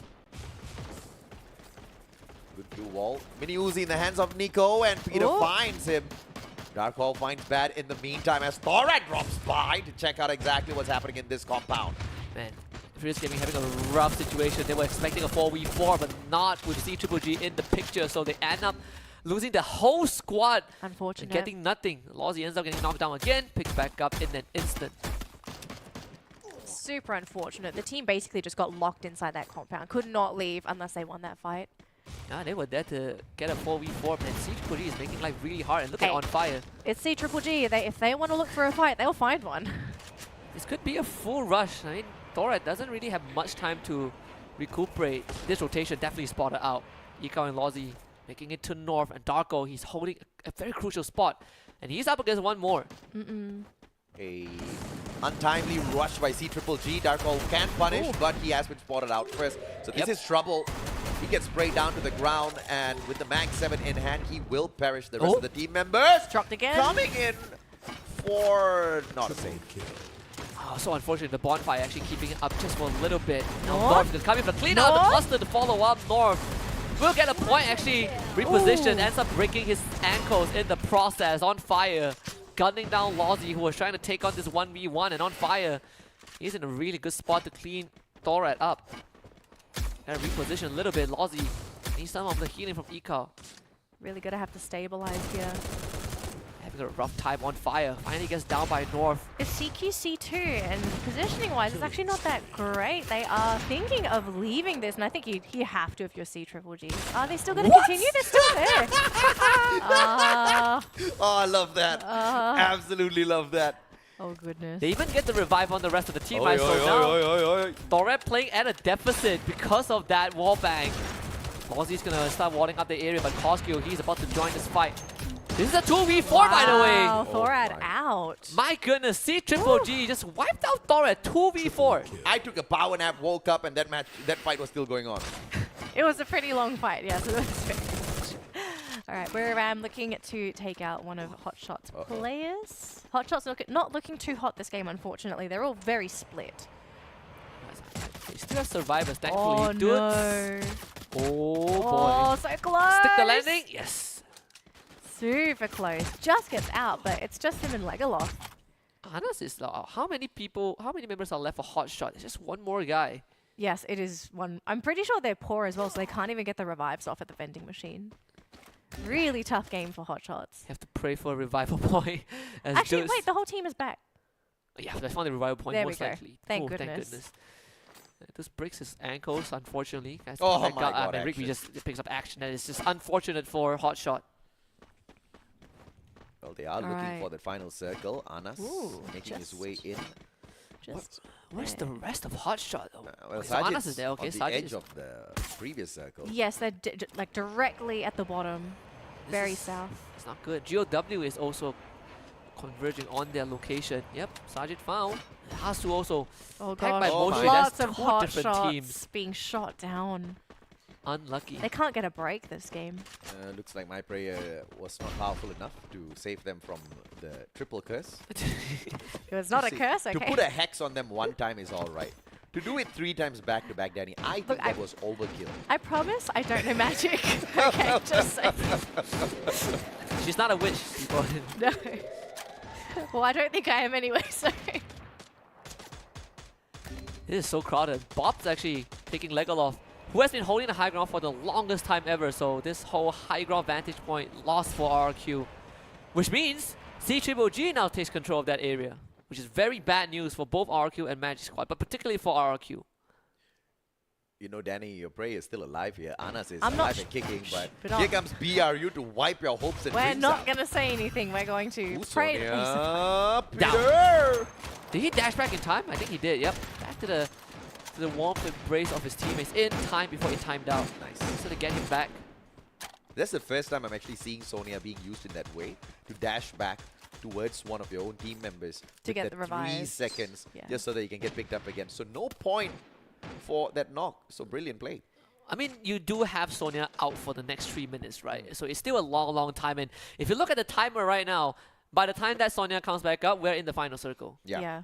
Just in time, if they survive. I mean, Just gotta they play ultra probably safe. will. Yeah. They're fighting Magic Squad though. If they can survive, that Sonia might make the full difference if they try to rush Magic Squad right now. GU picks the corner only, just to show that actually he full commits. GU swings that? What a madman, but his teammates back him up on time, so Peter and On Fire both ends up getting dropped. And RRQ's coming into play as well, so if this fight ends or it doesn't end soon, it's going to be a 3-way battle, gentlemen. Yeah, brilliant play by Bobs. Oh, see, Triple G actually brought back their players. And then we see downstairs. What a commitment from Magic Squad. He got look at 3 that points out of that. RRQ. They gotta fight C2. In fact, I think if you're Magic Squad, you just hunker down on the second floor. And one more spray down by Dudes. Mini Uzi takes care of that. Yep, and then from the other side, you've got the Bison in the hands of Abe as well, and he picks up one for himself at the expense of Gosku in a 1v2. Unfortunately, C-Triple-G's On Fire was subdued instantaneously. There's just a lot of bucket of water poured over his head. Bob's on the other hand, blocked out by his own squad's glue wall, bursts it down, hot shot out in the 9th spot. Abe alive and kicking. Bison finds yet another secure for the squad. Man, hot shot there, man. So Magic Squad didn't really think that through. They were like, well, we have to go back into our building, blocked off by their own glue wall. Peter's still alive though, the only man left for his team. Abe ends up buying Dudes back, so RQ alive and kicking. Oh, no, Razor buys back Legolas, so Captain will also join his team very, very soon. There's a lot of teams that are still not within this new safe zone, and they're going to have to really fight their way through it. Buriram being one of them, God of Wolf as well. Then we'll have to see if these two teams can safely get in there because they're currently in a skirmish. Yeah, great glue wall, get high with just 4 HP left. Manages to get back in here, gets the drop on the Zhao as well. Wasana shuts down Stars 10. Get high claims the elimination. Beautiful stuff out of Buriram. And come on, get high. How did he not get knocked down? He was even standing on top of an ice grenade that was ticking in his health bar, but somehow was able to get out of that and pick up a elimination. They're going to start running though. These boys are running out of time to get into that safe zone. If they don't do it now, they're going to start taking critical amounts of damage. And that cluster barely ticked off BRU. They're all back to full health. Sana now Gotta sees move. GOW. Drop below 18 health, start healing out. Izagod can't stand against the onslaught of BRU, and to make it worse, MIBR wants a part of this, so GOW ends up getting wiped out. Hey, GOW led MIBR directly into the hands of Buriram United. A double glue wall melter. Moshi, M82B from up top. He's not going to get the first one. Pitbull down on the ground. The secure's just not there. A couple of more seconds and Moshi will claim that elimination. One more player outside of the circle and it goes to the side of Buriram as well. Very scary, because right now Buriram has 10 eliminations. They're still not challenged just yet. All the teams are on the northern side. Buriram has a good chance of getting the Booyah this round. Look at that. So much control over the compound. This circle will force them out into the open, but it might be too late for other teams. CGG finally perishes as RQ picks up their 10th point. And now about to storm the building straight into Magic Squad. Boss tries to escape through the window, ends up getting gunned down by Deuce. Jonah picks up Yago on the escape. Magic Squad cleaned up. And the two-time world champs go back to their winning ways with a solid booyah this time round. They have to deal with RRQ first. GG will be the smaller prey to kind of prey on in a little bit, but it's all going to be about those glue wall melters outside first as RRQ backs away to a good defensive compound. There's a good chance for AGG to finally get that booyah for themselves. I mean, Latam has been waiting for this moment for quite a long time. They are in a good position. This blue zone will start pushing them in though. BRU might get the last lap because they are on ground floor. And look at AGG, they are full committing, and Abe just takes Verito's head off. All glory with this performance. Are hoping to get back into the top 12. Can they get it done though? With one player getting knocked down onto the ground, Verito 11. Lopez really low on that HP as well. Has to back away. And Buriram chipping in, helping out RRQ. Take the boys of AGG out of the equation. Razor drops Lopez. No claim on the elimination just yet. What a turnaround by Joel 77. Mochi shuts down done. And now RRQ in the hot soup. Oh, AGG actually have 3 more members left standing. This might not be the end just yet. They are in the building.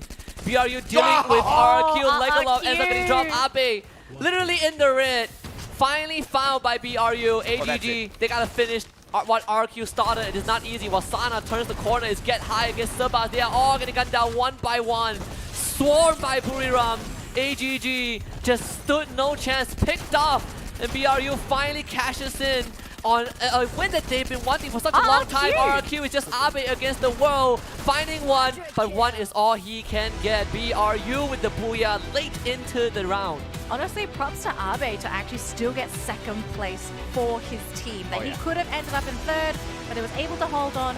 Great hiding, didn't reveal his position. Yeah. And unfortunate for AGG because they really wanted to have as many placement points as possible. I mean, props to AGG getting to the final circle. They knew that this was a do or die map for them before the randomizer comes out and brings us to a totally random spot out there within one of those 5 maps. And AGG getting it done on the 5th game of the day with a potential 6 on their side guarantees that top 12. But it's all going to be dependent on whether or not Hotshot wakes up again. That's a good question. Well, also it depends on what that final map is going to be, right? Because it is our random map. And we know that a lot of these teams really rely on specific maps if they are in dire need of those points. So until we know what that map is going to be, it's really up in the air. But what we do know is the result of this match. One of the tougher rounds for Hotshot to navigate around it, right? Getting picked off one by one. There was just no space that they could play in. Very crowded, yeah. And you can say the same for Thor. They got 2v4 by CGG, so that was very, very, very unfortunate. But on this final circle, I think, is Buriram just made the smarter decision. It's like, we do not need to storm the building. We're going to wait outside. They will come to us. And AGG, they move a bit too early, ends up causing them not only the round, but RQ decided to pick on the low-hanging fruit, also costed them.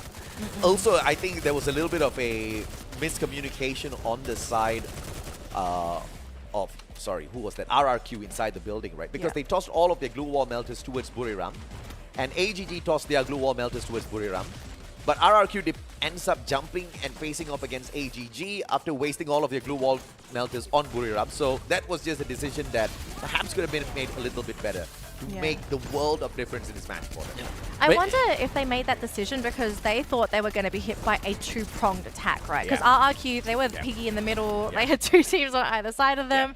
You would assume that you would be the prime target. So you're kind of defending off of both ends. Yeah, Razor getting knocked was kind of like almost a death sentence for RRQ at that point, right? Got completely turned around. If you want that 1v1, no problem, right? They will wipe out AGG, get a 4v4 with BRU, and then Razor gets knocked, and then Dust gets picked off right after that, and BRU just did BRU things. You cannot fight them with one less member. It's just not possible. Yeah.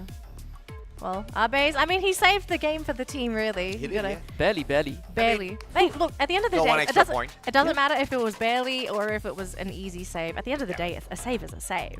So I'm keen to see what we're looking at for the leaderboard here because we've got one more game to go for today for groups A and B. Now, the most important thing we have to remember here is that after these games today, both of these groups only have one more play day before they are done for the knockouts. But we'll speak about that a little bit later on. I do think we're going to be getting an interview relatively soon with our winning team. It's actually going to happen right now. So sit back, relax, and enjoy what they have to say.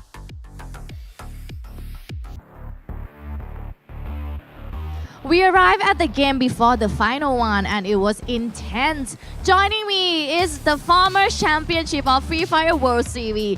Congratulations to Buriram United Esports once again. How can your team play so well in Game 5? What is your strategy here? เราเล่นดีมากในเกมที่ 5 เคล็ดลับการเล่นของเราคืออะไรคะ เคล็ดลับก็เป็นแผนที่ทำมาครับก็เล่นตามแผนมันก็จะตรงล็อกออกมาเป็นแบบแชมป์ครับ we just play as we train yeah. Yes, and last week you made a 1 versus 2 clutch. Are you confident that you can make an impressive highlight in week 4? อาทิตย์ที่แล้วเราโชว์ 1 เก็บ 2 ไป เรามั่นใจไหมว่าอาทิตย์นี้เราจะทำไฮไลท์อย่างนั้นได้อีกครั้ง ผมมั่นใจว่าผมทำได้รอบแกรนด์ไฟนอล He said I'm confident that I can make it again in the grand finals. I mean, that's the confidence of the champion, right, guys? And what is your team target in day 4? เป้าหมายในการเล่นของวันนี้เราตั้งเป้าไว้ที่เท่าไหร่คะคะแนน 100 ครับ 100 point 100 points. What do you think that is your team main strength that sets you apart from others? คิดว่าจุดแข็งของทีมเราคืออะไรคะ น่าจะเป็นความเข้าใจกันกับของทีมครับ4 คนสื่อสารกัน He said it's a good communication between the players. Right. And lastly, any advice for aspiring gamers looking to compete at your level in the future? ฝากข้อความถึงเด็กๆที่อยากจะมายืนอยู่ในจุดเดียวกับเราค่ะ ก็พยายามครับฝึกฝนให้เต็มร้อยพี่ฝึกฝนให้เต็มที่ความพยายามไม่เคยทำร้ายใครครับ Okay. There is a will, there is a way. There is a will, there is a way, and as you can hear that the energy in the game room is electrifying. Who will get the final booyah of the day? Be right back. Back to you, Shoutcaster.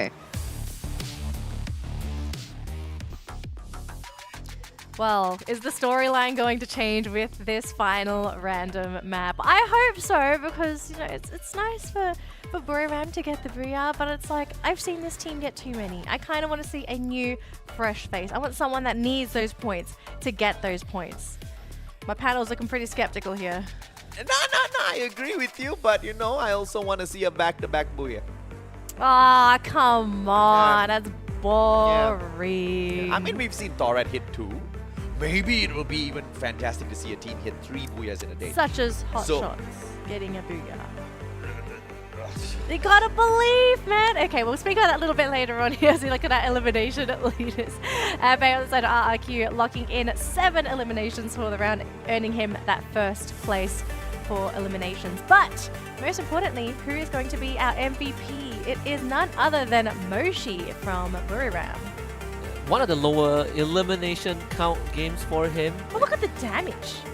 They might have not so many eliminations, but I'd say the damage is pretty dang good. His 10 tank knockdowns, right, is very valuable.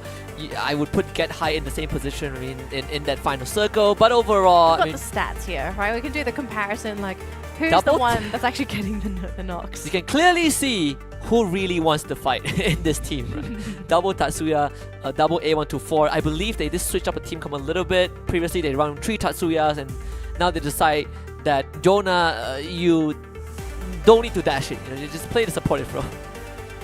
But 7,000 damage for Moshi, which is like double the damage of 2 of his teammates. See, that's what I was saying. Like, he did massive contributions for the team, especially in those fights. Like, sure, he's not the one getting the last hits, but like he's doing a lot of the heavy lifting for the team.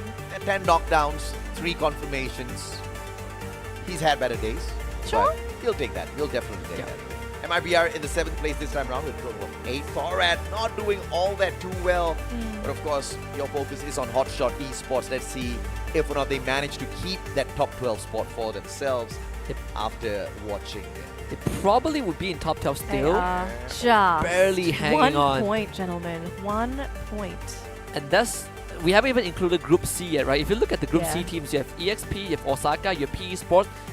This is not a hard gap to close for them. They can do it in 1-2 good rounds. So actually, truthfully, I actually think Expand is better consistently than Hot Shots. I mean, no doubt.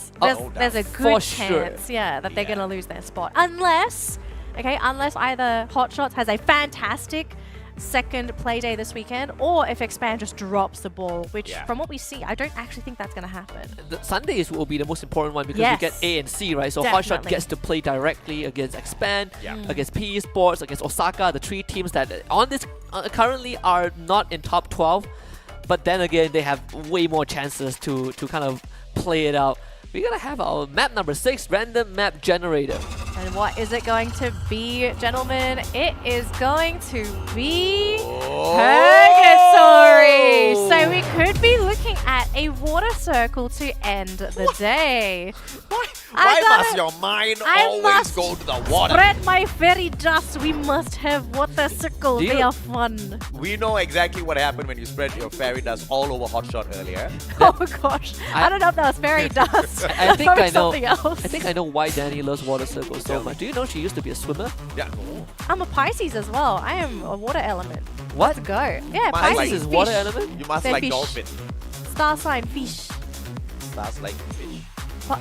Star sign? Do you not know star? female sign? Star My star sign. sign. My I star heard sign is a stars like Pisces, fish. and So Pisces is a fish? yes. Oh yeah, Pisces. wait. Two It's called. Okay. It's called 双鱼座. Alright, so yes, it's fish. It's fish in Mandarin. I have to translate it first. Okay. In Mandarin, it means double fish. Yes, two fish. Two Yes, fishes. that's the symbol of. That's why. I don't believe in these things. Okay. Oh, Danny, why must you do it to them again? They are already so close to getting knocked out of the top 12, and you want to do it. Stop it! They already did. Don't drop do one it. fish scales. They're not dead yet. No. Oh my goodness. Believe. Come on, guys, believe. You better hope that No, their I fans are believe. not watching this. I know. I believe. I really want them to make it into the top 12. They finally made it, but this woman single-handedly, is bringing them down. I'm not that heavy. Come on. You're a light fish. A light fish. I like fish. I hope they like fish. We are gonna get ready. Technically, in water, weight does not matter. The whales will prove that. Actually, they no. do all Weight the does time. matter in water. It just depends How? on what kind of weight I you believe. have. I believe you are trying to talk about buoyancy. Yes, buoyancy. Yes, I am. And That's it. I'm very buoyant. I'm gonna say What else do you want from me? what else do you want? let's see if or not Hotshot is buoyant enough to float away from all of the fairy dust that's sort of bringing them down to the bottomless sea that we have in Purgatory. So we all hope to God we don't get a water circle. Okay? But there might be one person on the panel that's praying. We'll have to see though, because my why would intuitions, you? look, I'm just telling you right now, my intuitions for water circles has been 90% correct. So Okay. if I want a water circle, it's not because I want it, it's because my intuition is saying it's going to be a water circle. I just want to clear it out for people who are just tuning in for God knows what reason at 11 p.m. that these two are on a caffeine high right now, right? So they're Hey, gonna be we're fighting a lot. What do you We mean are for on- God knows what reason? It's Free Fire WoW series, bro! That's the Everybody's that's the tuning in because caffeine. they want to see It's the exactly who knockout dominates stage. the world. It is literally the second last match for two of these groups. Yeah. Don't drink too much coffee, guys. This Get is what on the happens. program, Husky. I am on the It's an program. important day. Someone's not enjoying the games. No, this enough. reminds- They're not. This They're reminds gonna me of kick him off the. of broadcast. This reminds me of the We Murray need to show, replace right? him with Mr. Waggers. Mr. Waggers is more enthusiasm than This reminds me of the Murray show where couples go on live TV just to argue. This We're feels not like- arguing. Bring Let's go. Mr. Wagger. Replace Husky with Come on, let's go. You ain't getting me off Hold this. on, we're then. trying to give Computer a face here. signal to the production team here. Come on, guys. I think we got some budget to bring in Mr. Mr. Waggers. Wagger keeps only. We only have enough budget to bring Mr. Wagger out for the elimination. video. For you to press the scoreboard. So Mr. Wagger's like, you gotta afford more out of that.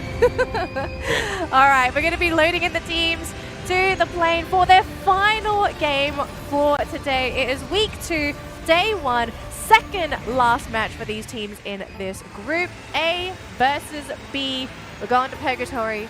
Who's going to wrap up the day with that booyah? We are ready to find out, and we're ready to see if we're going to be looking at a grand finale today, because you kind of have to try your best when it's your last hurrah. Depends on the flight path. Also, I know It's a that. decent one. It looks pretty dead this center. is great. This is Dead this is- center, and look at that high tier loot Man, zone. Moat Moat House. House. Who's gone there? Well, whoever who does want to go to Mode House, It's it's a AGG? incentive now. For There's you a fly reason off to Royale. go now. Yeah, AGG is like, woohoo! Surely no one would go. The Blue Circle yeah. came to our house. I think. Oh, AGG are they half-halving it? They will fall a bit short, but they can go. They're gonna there. go later. Yeah, because no one else is there anyway, so they're free to go whenever. Although, look at Brasilia. Look at the number of teams that have just decided to drop dead center in this game. Torret will see this. Well, Darko would know this. He has a pretty decent gun. Oh my. Oh, well, they found him. Okay, well, he gets tagged up first. A124. Thank you very much, sir. What gun? Trogon versus the Bison! Oh! Oh, man. That was Sonia. so unlucky. What a reset. And even gets the elimination also, so you don't even need to pick him back up. He just saves every single resources that he got early on. And those are the moments where you really love Sonia for sure. Ooh, seeing a couple of other elims on the other side of the map here. RRQ gonna lose Legoloth. Bit unfortunate, but typical RRQ play as well. The team loves to split this early on. Wow, they actually went for the early Dinoculus. They didn't spot anyone, but there is an RRQ, there is a RRQ member near that place. BRU just takes the entire marble. Wakabe actually finds Bobs. It's a good return, honestly, for RRQ, because the fact that they did revive Legoloff, so that is an extra point.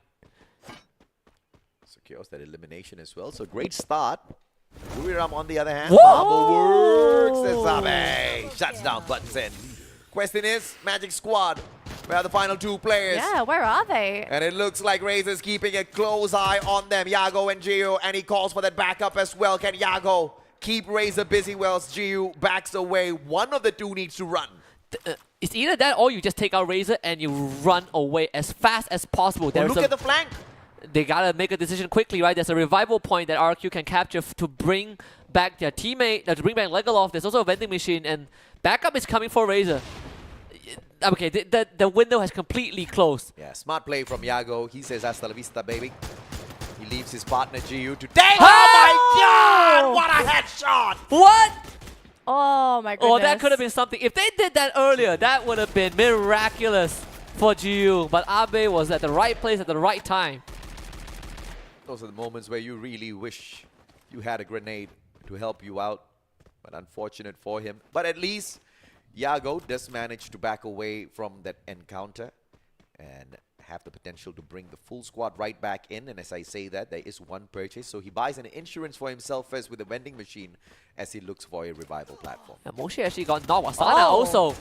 Ambushed by GOW of all people. BRU down to 2 members. There's a vending machine that they can use. So that shouldn't be too big of an issue. Yeah, Moshi gets bought back immediately. Yeah, I don't want to lose someone like Moshi that soon in this game. And actually looks like Rigby is going to be dropped here by WAG. And knocked down by the second time by the grenade launcher. But actually it's Cyrus who ends up being sacrificed. So not the best situation for WASK. MIBR keeping it just barely intact. WASK picking fights everywhere, honestly. Yeah, exactly. I mean, this is such a messy game to start things off with. Everybody getting into scuffles. Nobody getting the full elimination. This is 1v1 everywhere. Ikao, wow, loses that one against Dowry. What is happening to Thorat right now? They are losing every single 1v1 to WASK. Now, I know that one of Thorad's players wasn't in this skirmish at all. They were far away, so going to go for the pickup. But I have to say, there's really interesting plays. Like, this is the last map of the day, and you're trying to go for these little 2-2 splits to try and get these cheeky eliminations. It's quite unpractical in a lot of cases.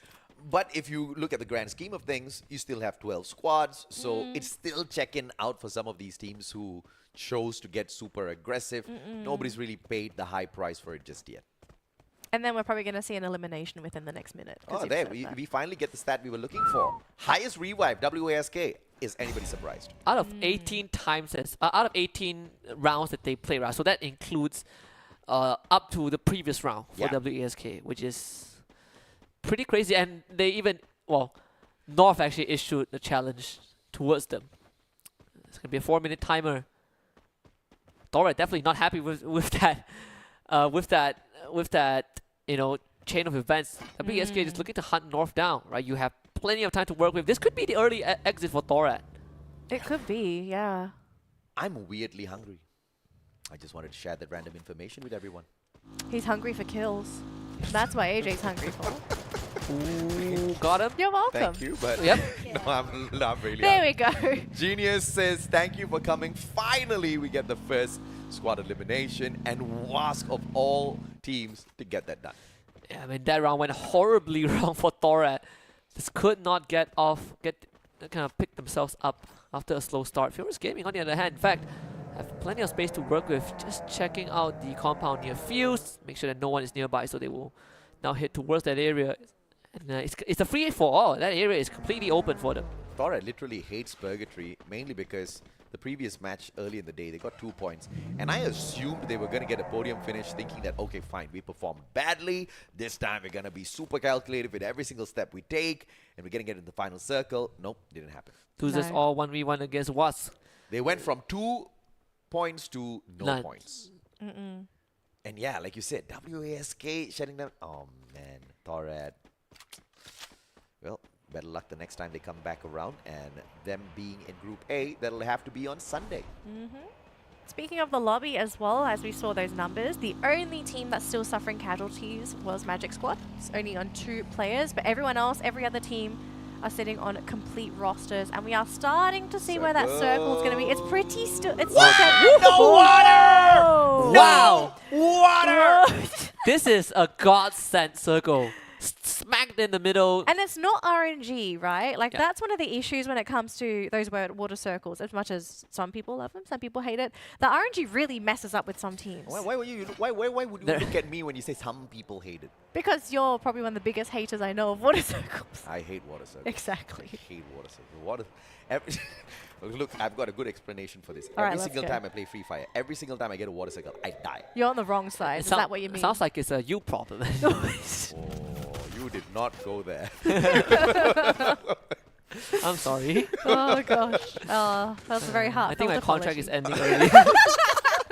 Peter. On fire, the farmers, but RRQ very quickly and smartly evacuates this situation and leaves C-Triple-G to deal with the circle. Yeah, they have the bridge, but if they want a quicker way, they can take the zip line, which will be a bit risky. Magic Squad revives the rest of the team. They actually are going to drop nearby. There is an arsenal, so you get to pick up some equipment if it has not been looted yet. But BRU here to take revenge on GOW for what they did early on. Wasana just going for that random vending machine that just got dropped outside in the open, just in case, you know, you can never play it too safe. Just in case. And it was GOW that took the pot shot against them as the match started. So I think this is a excellent revenge if Buriram can execute it before GOW gets a little bit too far away. GOW will get the set up first. You can see Izagor actually has a sniper to work with. Do they really want to try and go for this though? You have to commit so many glue walls. Also shot the UAV down, so kind of limit the amount of info that GOW can get, but they've bought enough time, right? So they are running straight for the center of the circle, and it's one of the few rare times where the heart of the safe zone has a direct revival point. So if you can just sort of sit there, camp it, try to gatekeep all the teams that try to get into comfortable positions within that next circle. Man, RRQ is stuck on the other side, on the western side. Actually, not on the southern side. Well, this just seems to be an RRQ thing for some of these maps. Like, sometimes they're very dead center, other times like this, they're just sort of playing around the edge. So it seems like the macro game is really important here for RRQ. The main reason why they're not really focusing on that center of the circle. Within the but next look at this. Buriram might be going right into God of Wolf here. It's a 2v4 for now. I'm not sure. If it's 2 of Buriram, that's the equivalent of 3 to 4 players for some teams. A124 gets a 144 pop. And it is get high with the activation. Trogon in hand. They avoid the grenade fest. Dian has got the max 7. So a CQC is going to go the way of GOW, especially if Dian stands at the forefront. But do they eat a couple of grenades? I'm just waiting for that backup from the other 2 players. And the moment they get here, let's start the rush, says Wasana. Remember, these 2 teams have plenty of time to do this dance because they are in the center of the safe zone. And it's still a very long time until the circle finally gets to them. And we might even end there, right? You can see they started GOW walling up that second floor window in case utility gets thrown in by BRU. But they have completely lost the first floor, so this is just GOW being trapped on the second floor unless they pull the trigger and kind of jump down from the window and take this direct fight. This is going to continue for a while. Jonah just left the team, went somewhere and came back. I'm wondering what in the world did he just go out there to do? Maybe scouting for the team? No, I think he dropped the gun. He went to pick What? it back up. Yeah, he went for the grenade launcher. He's not gone down. Jonah gets the secure. Deanne taken out by Get High as well. One final survivor. Wasana really low on that HP, but he's still trying to bust through these glue walls God looking of for Dee Kwang. Wall. And Dee Kwang, nothing much to fight, but he jumps out the Is the window end? on one final ditch effort to survive. Oh, he's trying to win! Drive, bro. Drive. Get out of that, Dee Kwang. Get out. Holy cow, the great escape of a GOW, Dee Kwang keeping the hopes and dreams of his team alive. That was one of the best rushes that you can ever expect from BRU. He's driving to a vending machine. Dee Kwang, he might just bring GOW back for the booyah. I mean, that's asking for a lot. But as long as they're back, I think I'll be a happy boy. BRU 4 eliminations already. RRQ on the opposite side. 2 snipers to deal with, so they need to call upon Moshi. RQ not interested in this at all, so they will reposition themselves, but on this eastern side, starting to get a bit too packed. CGG overlooking Furious Gaming and Wask. In the same compound, CGG are showing up. Patience gameplay, just waiting for that opportunity to hop on in, but Coscu just a little bit too far. On fire. Perhaps a little rash with his decision making. Moves a little bit too closer. Gets tagged up by one grenade. Trogon in hand.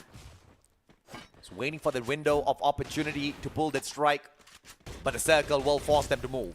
Pocho threw out like what, 3-4 clusters and they all miss. So there's a lot of utilities expended by one person. And just right from the window, 3 members of Furious Gaming dropped instantly on fire.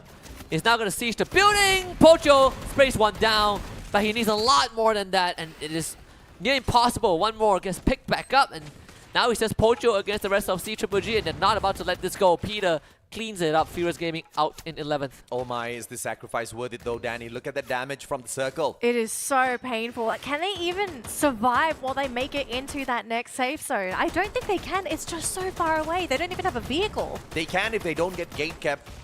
Look at how many teams there are, though. There are One so more. many teams on the eastern side. Yeah, one more out with the circle.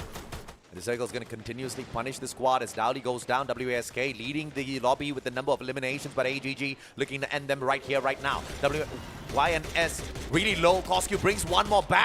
WSK still alive and kicking as Ali drops low pass. And he fights the reset. That Sonya reset was there for Mr. Ali, so now he gets to continue playing this round.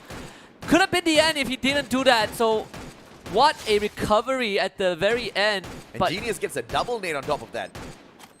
just a clutch moment. Yago now finds Dudes. Magic Squad from behind. RRQ completely pincered. BRU on the low ground though. Magic Squad in prime position to start contesting for these crucial vantage point. RRQ receiving so much damage. Legolas the next to go down. Magic Squad going in for the final touches onto RRQ. Super unfortunate there for RRQ, just being stuck between 2 teams, not able to finish. AGG looks like BRU, they're going to be on the low ground here, but rather safe. Team is relatively healthy. Oh, but they managed to get high, knocked down. They've got to get their way up there, otherwise they're just going to be at the mercy of all of these attacks. Jonah getting dropped again. Bunsin finding the CQC shot. BRU just playing on the low ground, so their ice grenade is starting to hurt. Wask is already gone. GU leading the charge. Moshi playing from long range. Double glue wall. Gentlemen. Isolating the fight. GU will need some sort of a respite. BRU still has a chance, honestly, in this fight. Can't say the same for Joel. He is gone. CGG doing well, gatekeeping AGG. MIBR finds a good confirmation from afar as well. CGG torturing the lives of AGG, forcing them to stay outside the circle, and this should be the end. But look at the opposite side. Hotshot still alive and kicking, dancing around with a couple of players. In the meantime, it's going to be Magic Squad disposing of Buriram United. As Hotshots loses one player to the circle as well, AGG gets taken out in the 8th spot, followed by Hotshot. Hotshot, most of them just went down to the blue zone, so they took so long to rotate that they ended up getting nothing in return. A lot of teams are getting gatekept this game, right? They're all playing around the edge, especially on that eastern side. That eastern side is so heavily guarded. It's not funny, but look at this. CGG actually going to be coming into the bottom right section of that map. They are looking for blood. The fact that they made it into the circle is impressive in of its own, but they have to move again because they are not really in the same zone, and they only have 2 members left to deal with WAG. Oh my god, I can't believe this is happening. Clutch got Moshi is still alive. Magic in a 1v3 against him could have been able to sort him out. But Stark 10 gets knocked down by Moshi as Magic ignore Buriram and the circle gets the job done. Yeah, it was an inevitability. Magic Squad now finds so much room. Look at this. Magic Squad not only have the high ground, they have to continue moving down to the fields also. They will have to concede that elevation They have eventually. so many glue walls though. They're actually free to move down this low ground. Unless someone starts focusing them, they are free to just go. Woo, they found Zetsu already. That is the only team that can gatekeep them. Yago, while the snipe, those blue walls are starting to get taken down very quickly. And remember, they do have the Riptide Raider, but it's on cooldown for now. Peter, I mean, Sweet Triple G, Peter's still alive and Yago kicking down? as he finally bites the dust in a 1v4 against WAG. But now look at this, MIBR, double glue wall melted to nothing. And Magic Squad laughs at that. Oh, like I think one very close Oh connection.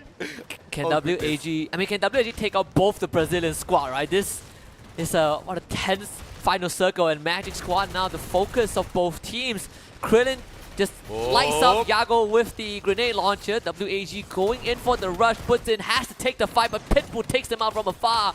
Magic Squad, they are all gone. Yep, and MIBR, the biggest winners of that skirmish as WAG chooses to take out one of the titans of this final circle. MIBR now needing to deal with WAG. MIBR having that advantage as they were not the ones dealing those final few blows to Magic.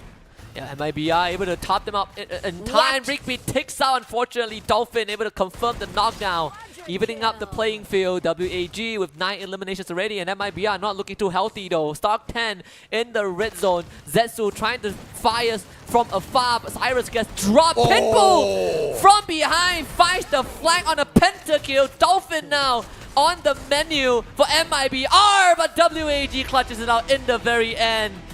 And both Brazilian teams, no match for the Vietnamese squad. And the first booyah for WAG, and they take it with pride. How influential is this booyah actually going to be for WAG? Not Extremely. very. I mean, enough to jump over Poco, but not enough to get into the top 5. Which for WAG is good enough. Yeah, oh, definitely, yeah. But I mean, so much better. Poco tomorrow will be pretty annoying to deal with. But WAG will still be playing against them. So I guess that's one saving grace. All right, so great news for WAG. I mean, if anything, just get those points, keep your place. If you can climb up, that's fine, right? Extra prize money, guarantee your top 12, it's all right. I'll tell you guys a funny fact, right? Thora got knocked out so early that before the round ended, Liquipedia updated their score for the round. Oh, goodness. I actually feel for Thorad, right? Like they had two great games today, right? Like 2 amazing games. And then they just had a couple not so great games to kind of offset. I mean, what were their points overall for today? Like, did they at least finish with something reasonable? Oh yeah, 76 points. So 76 so before fine. this game, right? Yeah, but this game is a 0, right? So still 76. Oh, okay, in okay, total. all right, Yeah, all right. so 76, I think it's still a great way for them to end. It's an amazing way. I mean, It 76 could have been better. It's their high score. It's their high score in the knockout stage. First day 45, second day 64, day 3 75. It makes me question, right? Because last week they struggled in this grouping. Are they going to do even better in the Sunday grouping? You can only hope that happens. Yeah. But I mean, this final circle between these two teams, Magic Squad drew too much attention, so it was very obvious for WAG to take them out first because they need some control, some space to deal with MIBR. Yeah. But the final turnaround, I mean, Pitbull was doing a great job. He was thinning out the numbers of WAG. But Dolphin, my god, Dolphin and Krillin, they just completely swarm MIBR at the very end. It's kind of unfortunate if you think about it, right? Because we looked at a case where it was also 2 Brazilian teams kind of cannibalizing each other. Like if it was the other way around, both the Brazilian teams were actually focusing down WAG. Then very likely we would have gotten a Brazilian team to get that booyah. But what's done is done. We have an interview session. Let's hear what our winners have to say.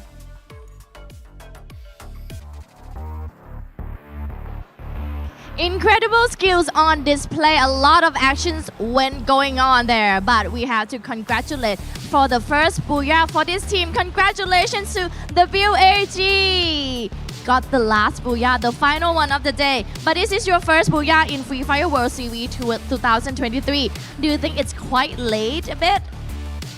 Đây là lần đầu tiên team mình được booyah tại giải World Series lần này. thì em nghĩ là có phải là một cú booyah hơi muộn không? Dạ, có lẽ đây là cú booyah còn kịp lúc đến với tụi mình. I think it's just in time. This one is just in time for Just us. in time, right? And what adjustment has your team made since the beginning of the tournament? Can you repeat the question? What adjustment has your team made since the beginning of the tournament? Điều gì đã thay đổi so với từ khi bắt đầu giải World Series hôm nay bọn em thi đấu? Dạ thì hôm nay đồng đội em có tính liên kết hơn và bắn có tính đồng đội hơn và cố gắng hơn trong trận đấu. They have more cooperation between the players, the members, and they really try their best for this play. Right, and the result is the booyah here, right? Are you confident that the BUAG can be qualified into the finals? Em có tự tin là WAG sẽ vào được chung kết không? Dạ em có tự tin thì em xin gửi lời đến những đội tuyển Việt Nam là top 3 bắn như này thì top 1, top 2 cố lên nhé. They are very confident and they have something to say to the top 1 and top 2 from the local league. Yeah. That top 3 can do this, then top 1 and top 2 you better be better. You better be better and watch out for them, right?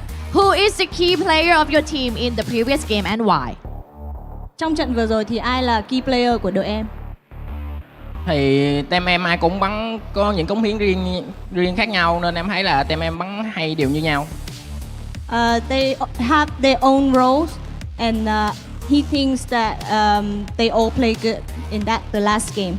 And any words to your fans in Vietnam who are rooting for you? Đôi lời gửi đến fan hâm mộ ở Việt Nam. Mấy bạn cố gắng theo dõi tiếp tục cuộc hành trình của mình và BM và Godwork. Cố nhà cổ vũ tụi mình nhiều hơn nhé. Please watch out for all 3 teams of Vietnam and just keep supporting us. Thank you so much and congratulations, the BUAG! It's game over for today, but the excitement will continue. See you tomorrow, guys. Back to you, Shoutcaster. Bye-bye!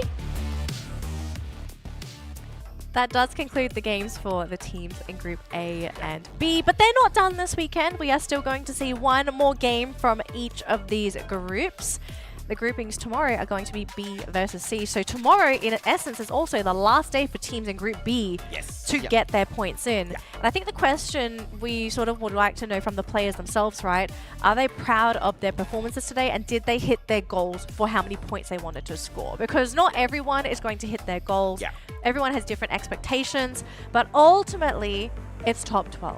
That's the ultimate goal. That's what you're aiming for. I think if you are looking at Vietnam as a region, this is actually the biggest year for Vietnam. Yes. Last year, they only have one team in the grand final, and that's HQ Esports, right? Team Flash played in the play-ins, didn't make it through. And this is also, just so happens that all 3 Vietnamese teams playing is their first time on the world stage. But if you look at the region's performance overall, their best standing is 10th place. Which is not bad, right? I mean, because the newer Vietnamese squads are definitely making a lot of noise out there. And I think Krillin had a great shout out for the rest of the Vietnam squads. If we, the 3rd place team from our region, can do so well, we are expecting more from God of Wolf as well as PE Sports, especially PE Sports, because they already have a little bit of prior experience collecting all of their stats on FFSI. I expected them personally to do much better in the World Series, but it was just unfortunate thus far, but hope to see more from them tomorrow. Well, here's going to be the round standings for our last game for today. WAG securing the Booyah and getting another 12 elimination points, putting them at 24 points to close the day. Second place, MIBR with 16 points, and also CGGG taking home 16 points. Magic Squad just 1 point down, taking home 15 points. Now, unfortunately, a few teams down here not going to be too happy. Thora taking home a whopping 0 points for the day, and RRQ Kazu finishing the day with 5 points as well. And we have our group standings for the entire tournament coming up in just a second to sort of show where everyone is. And it's going to set up the expectations for the teams in Group B because Tomorrow's your last play day. You got to figure out what's your goal for points and can you hit that goal against the teams in Group C. But here's overall standings. This is top 6 teams here right now. Buriram United Esports in first place with 279 points. CGG in second place. And as we switch on over to the second page, 7th to 12th. These are the teams that are still, at the moment, qualified to make it to the grand final. The next page is the danger page. These are the teams that are at risk of elimination from the tournament. Hot Shot is actually pretty darn close to that top 12 still. They were 12th, I think, before this round. I'm a tad bit annoyed with Hotshot Esports. I had a very low bar for them to cross, and I'm talking about an average of 10 points. So close. But they were shy of 15 points to get that average tenor, right? So tomorrow, when they step back in, wait, is Hotshot gonna play tomorrow? No, Sunday. No, Sunday. When they come back in Sunday, you know, the average 10 points has to be bumped up to average 12 points per map just to secure a guarantee. But of course, Dew will be looking to secure his 10,000 USD tomorrow. He has promised us a highlight reel. He has promised us a 1v4, and I'm going to hold him to that. And tomorrow is also very important for PE Sports because if you compare all 3 Vietnam teams, WAG as an organization, this is actually their second World Series. Their first one was back in 2019, right, when it was in Brazil. But this roster is fresh, so you can consider them their first time. But out of 3 teams, PE Sports is actually the most experienced one because they were the only one who played in FFSI. They finished 8th in the tournament. But right now, they are the ones who are struggling the most in this league. And WAG, they say, right, they are the 3rd seed, so it's not to say that PE Sports are pushovers. So if tomorrow they don't show up, Sunday is going to be a headache. Yeah, I mean, different environments for these teams, right? Sometimes the local leagues, some teams perform better in the locals, others do a little bit better in the international. But yeah, I do believe we are getting ready to close the stream. So to everyone that's watching, thank you so much for tuning in to week 2, day 1 of the knockout stage for the Free Fire World Series 2023. My beautiful casters, do you have anything else you want to say before we wrap up the show? Let's get week 2 done with. I just want the point rush. Oh, this man, that's all he wants. He just wants the point rush. Same. No! Wow. All right, well, I guess that's going to be it for us. Make sure you come back tomorrow at the exact same time for Groups B versus C. But until then, have a great evening, and we'll see you tomorrow.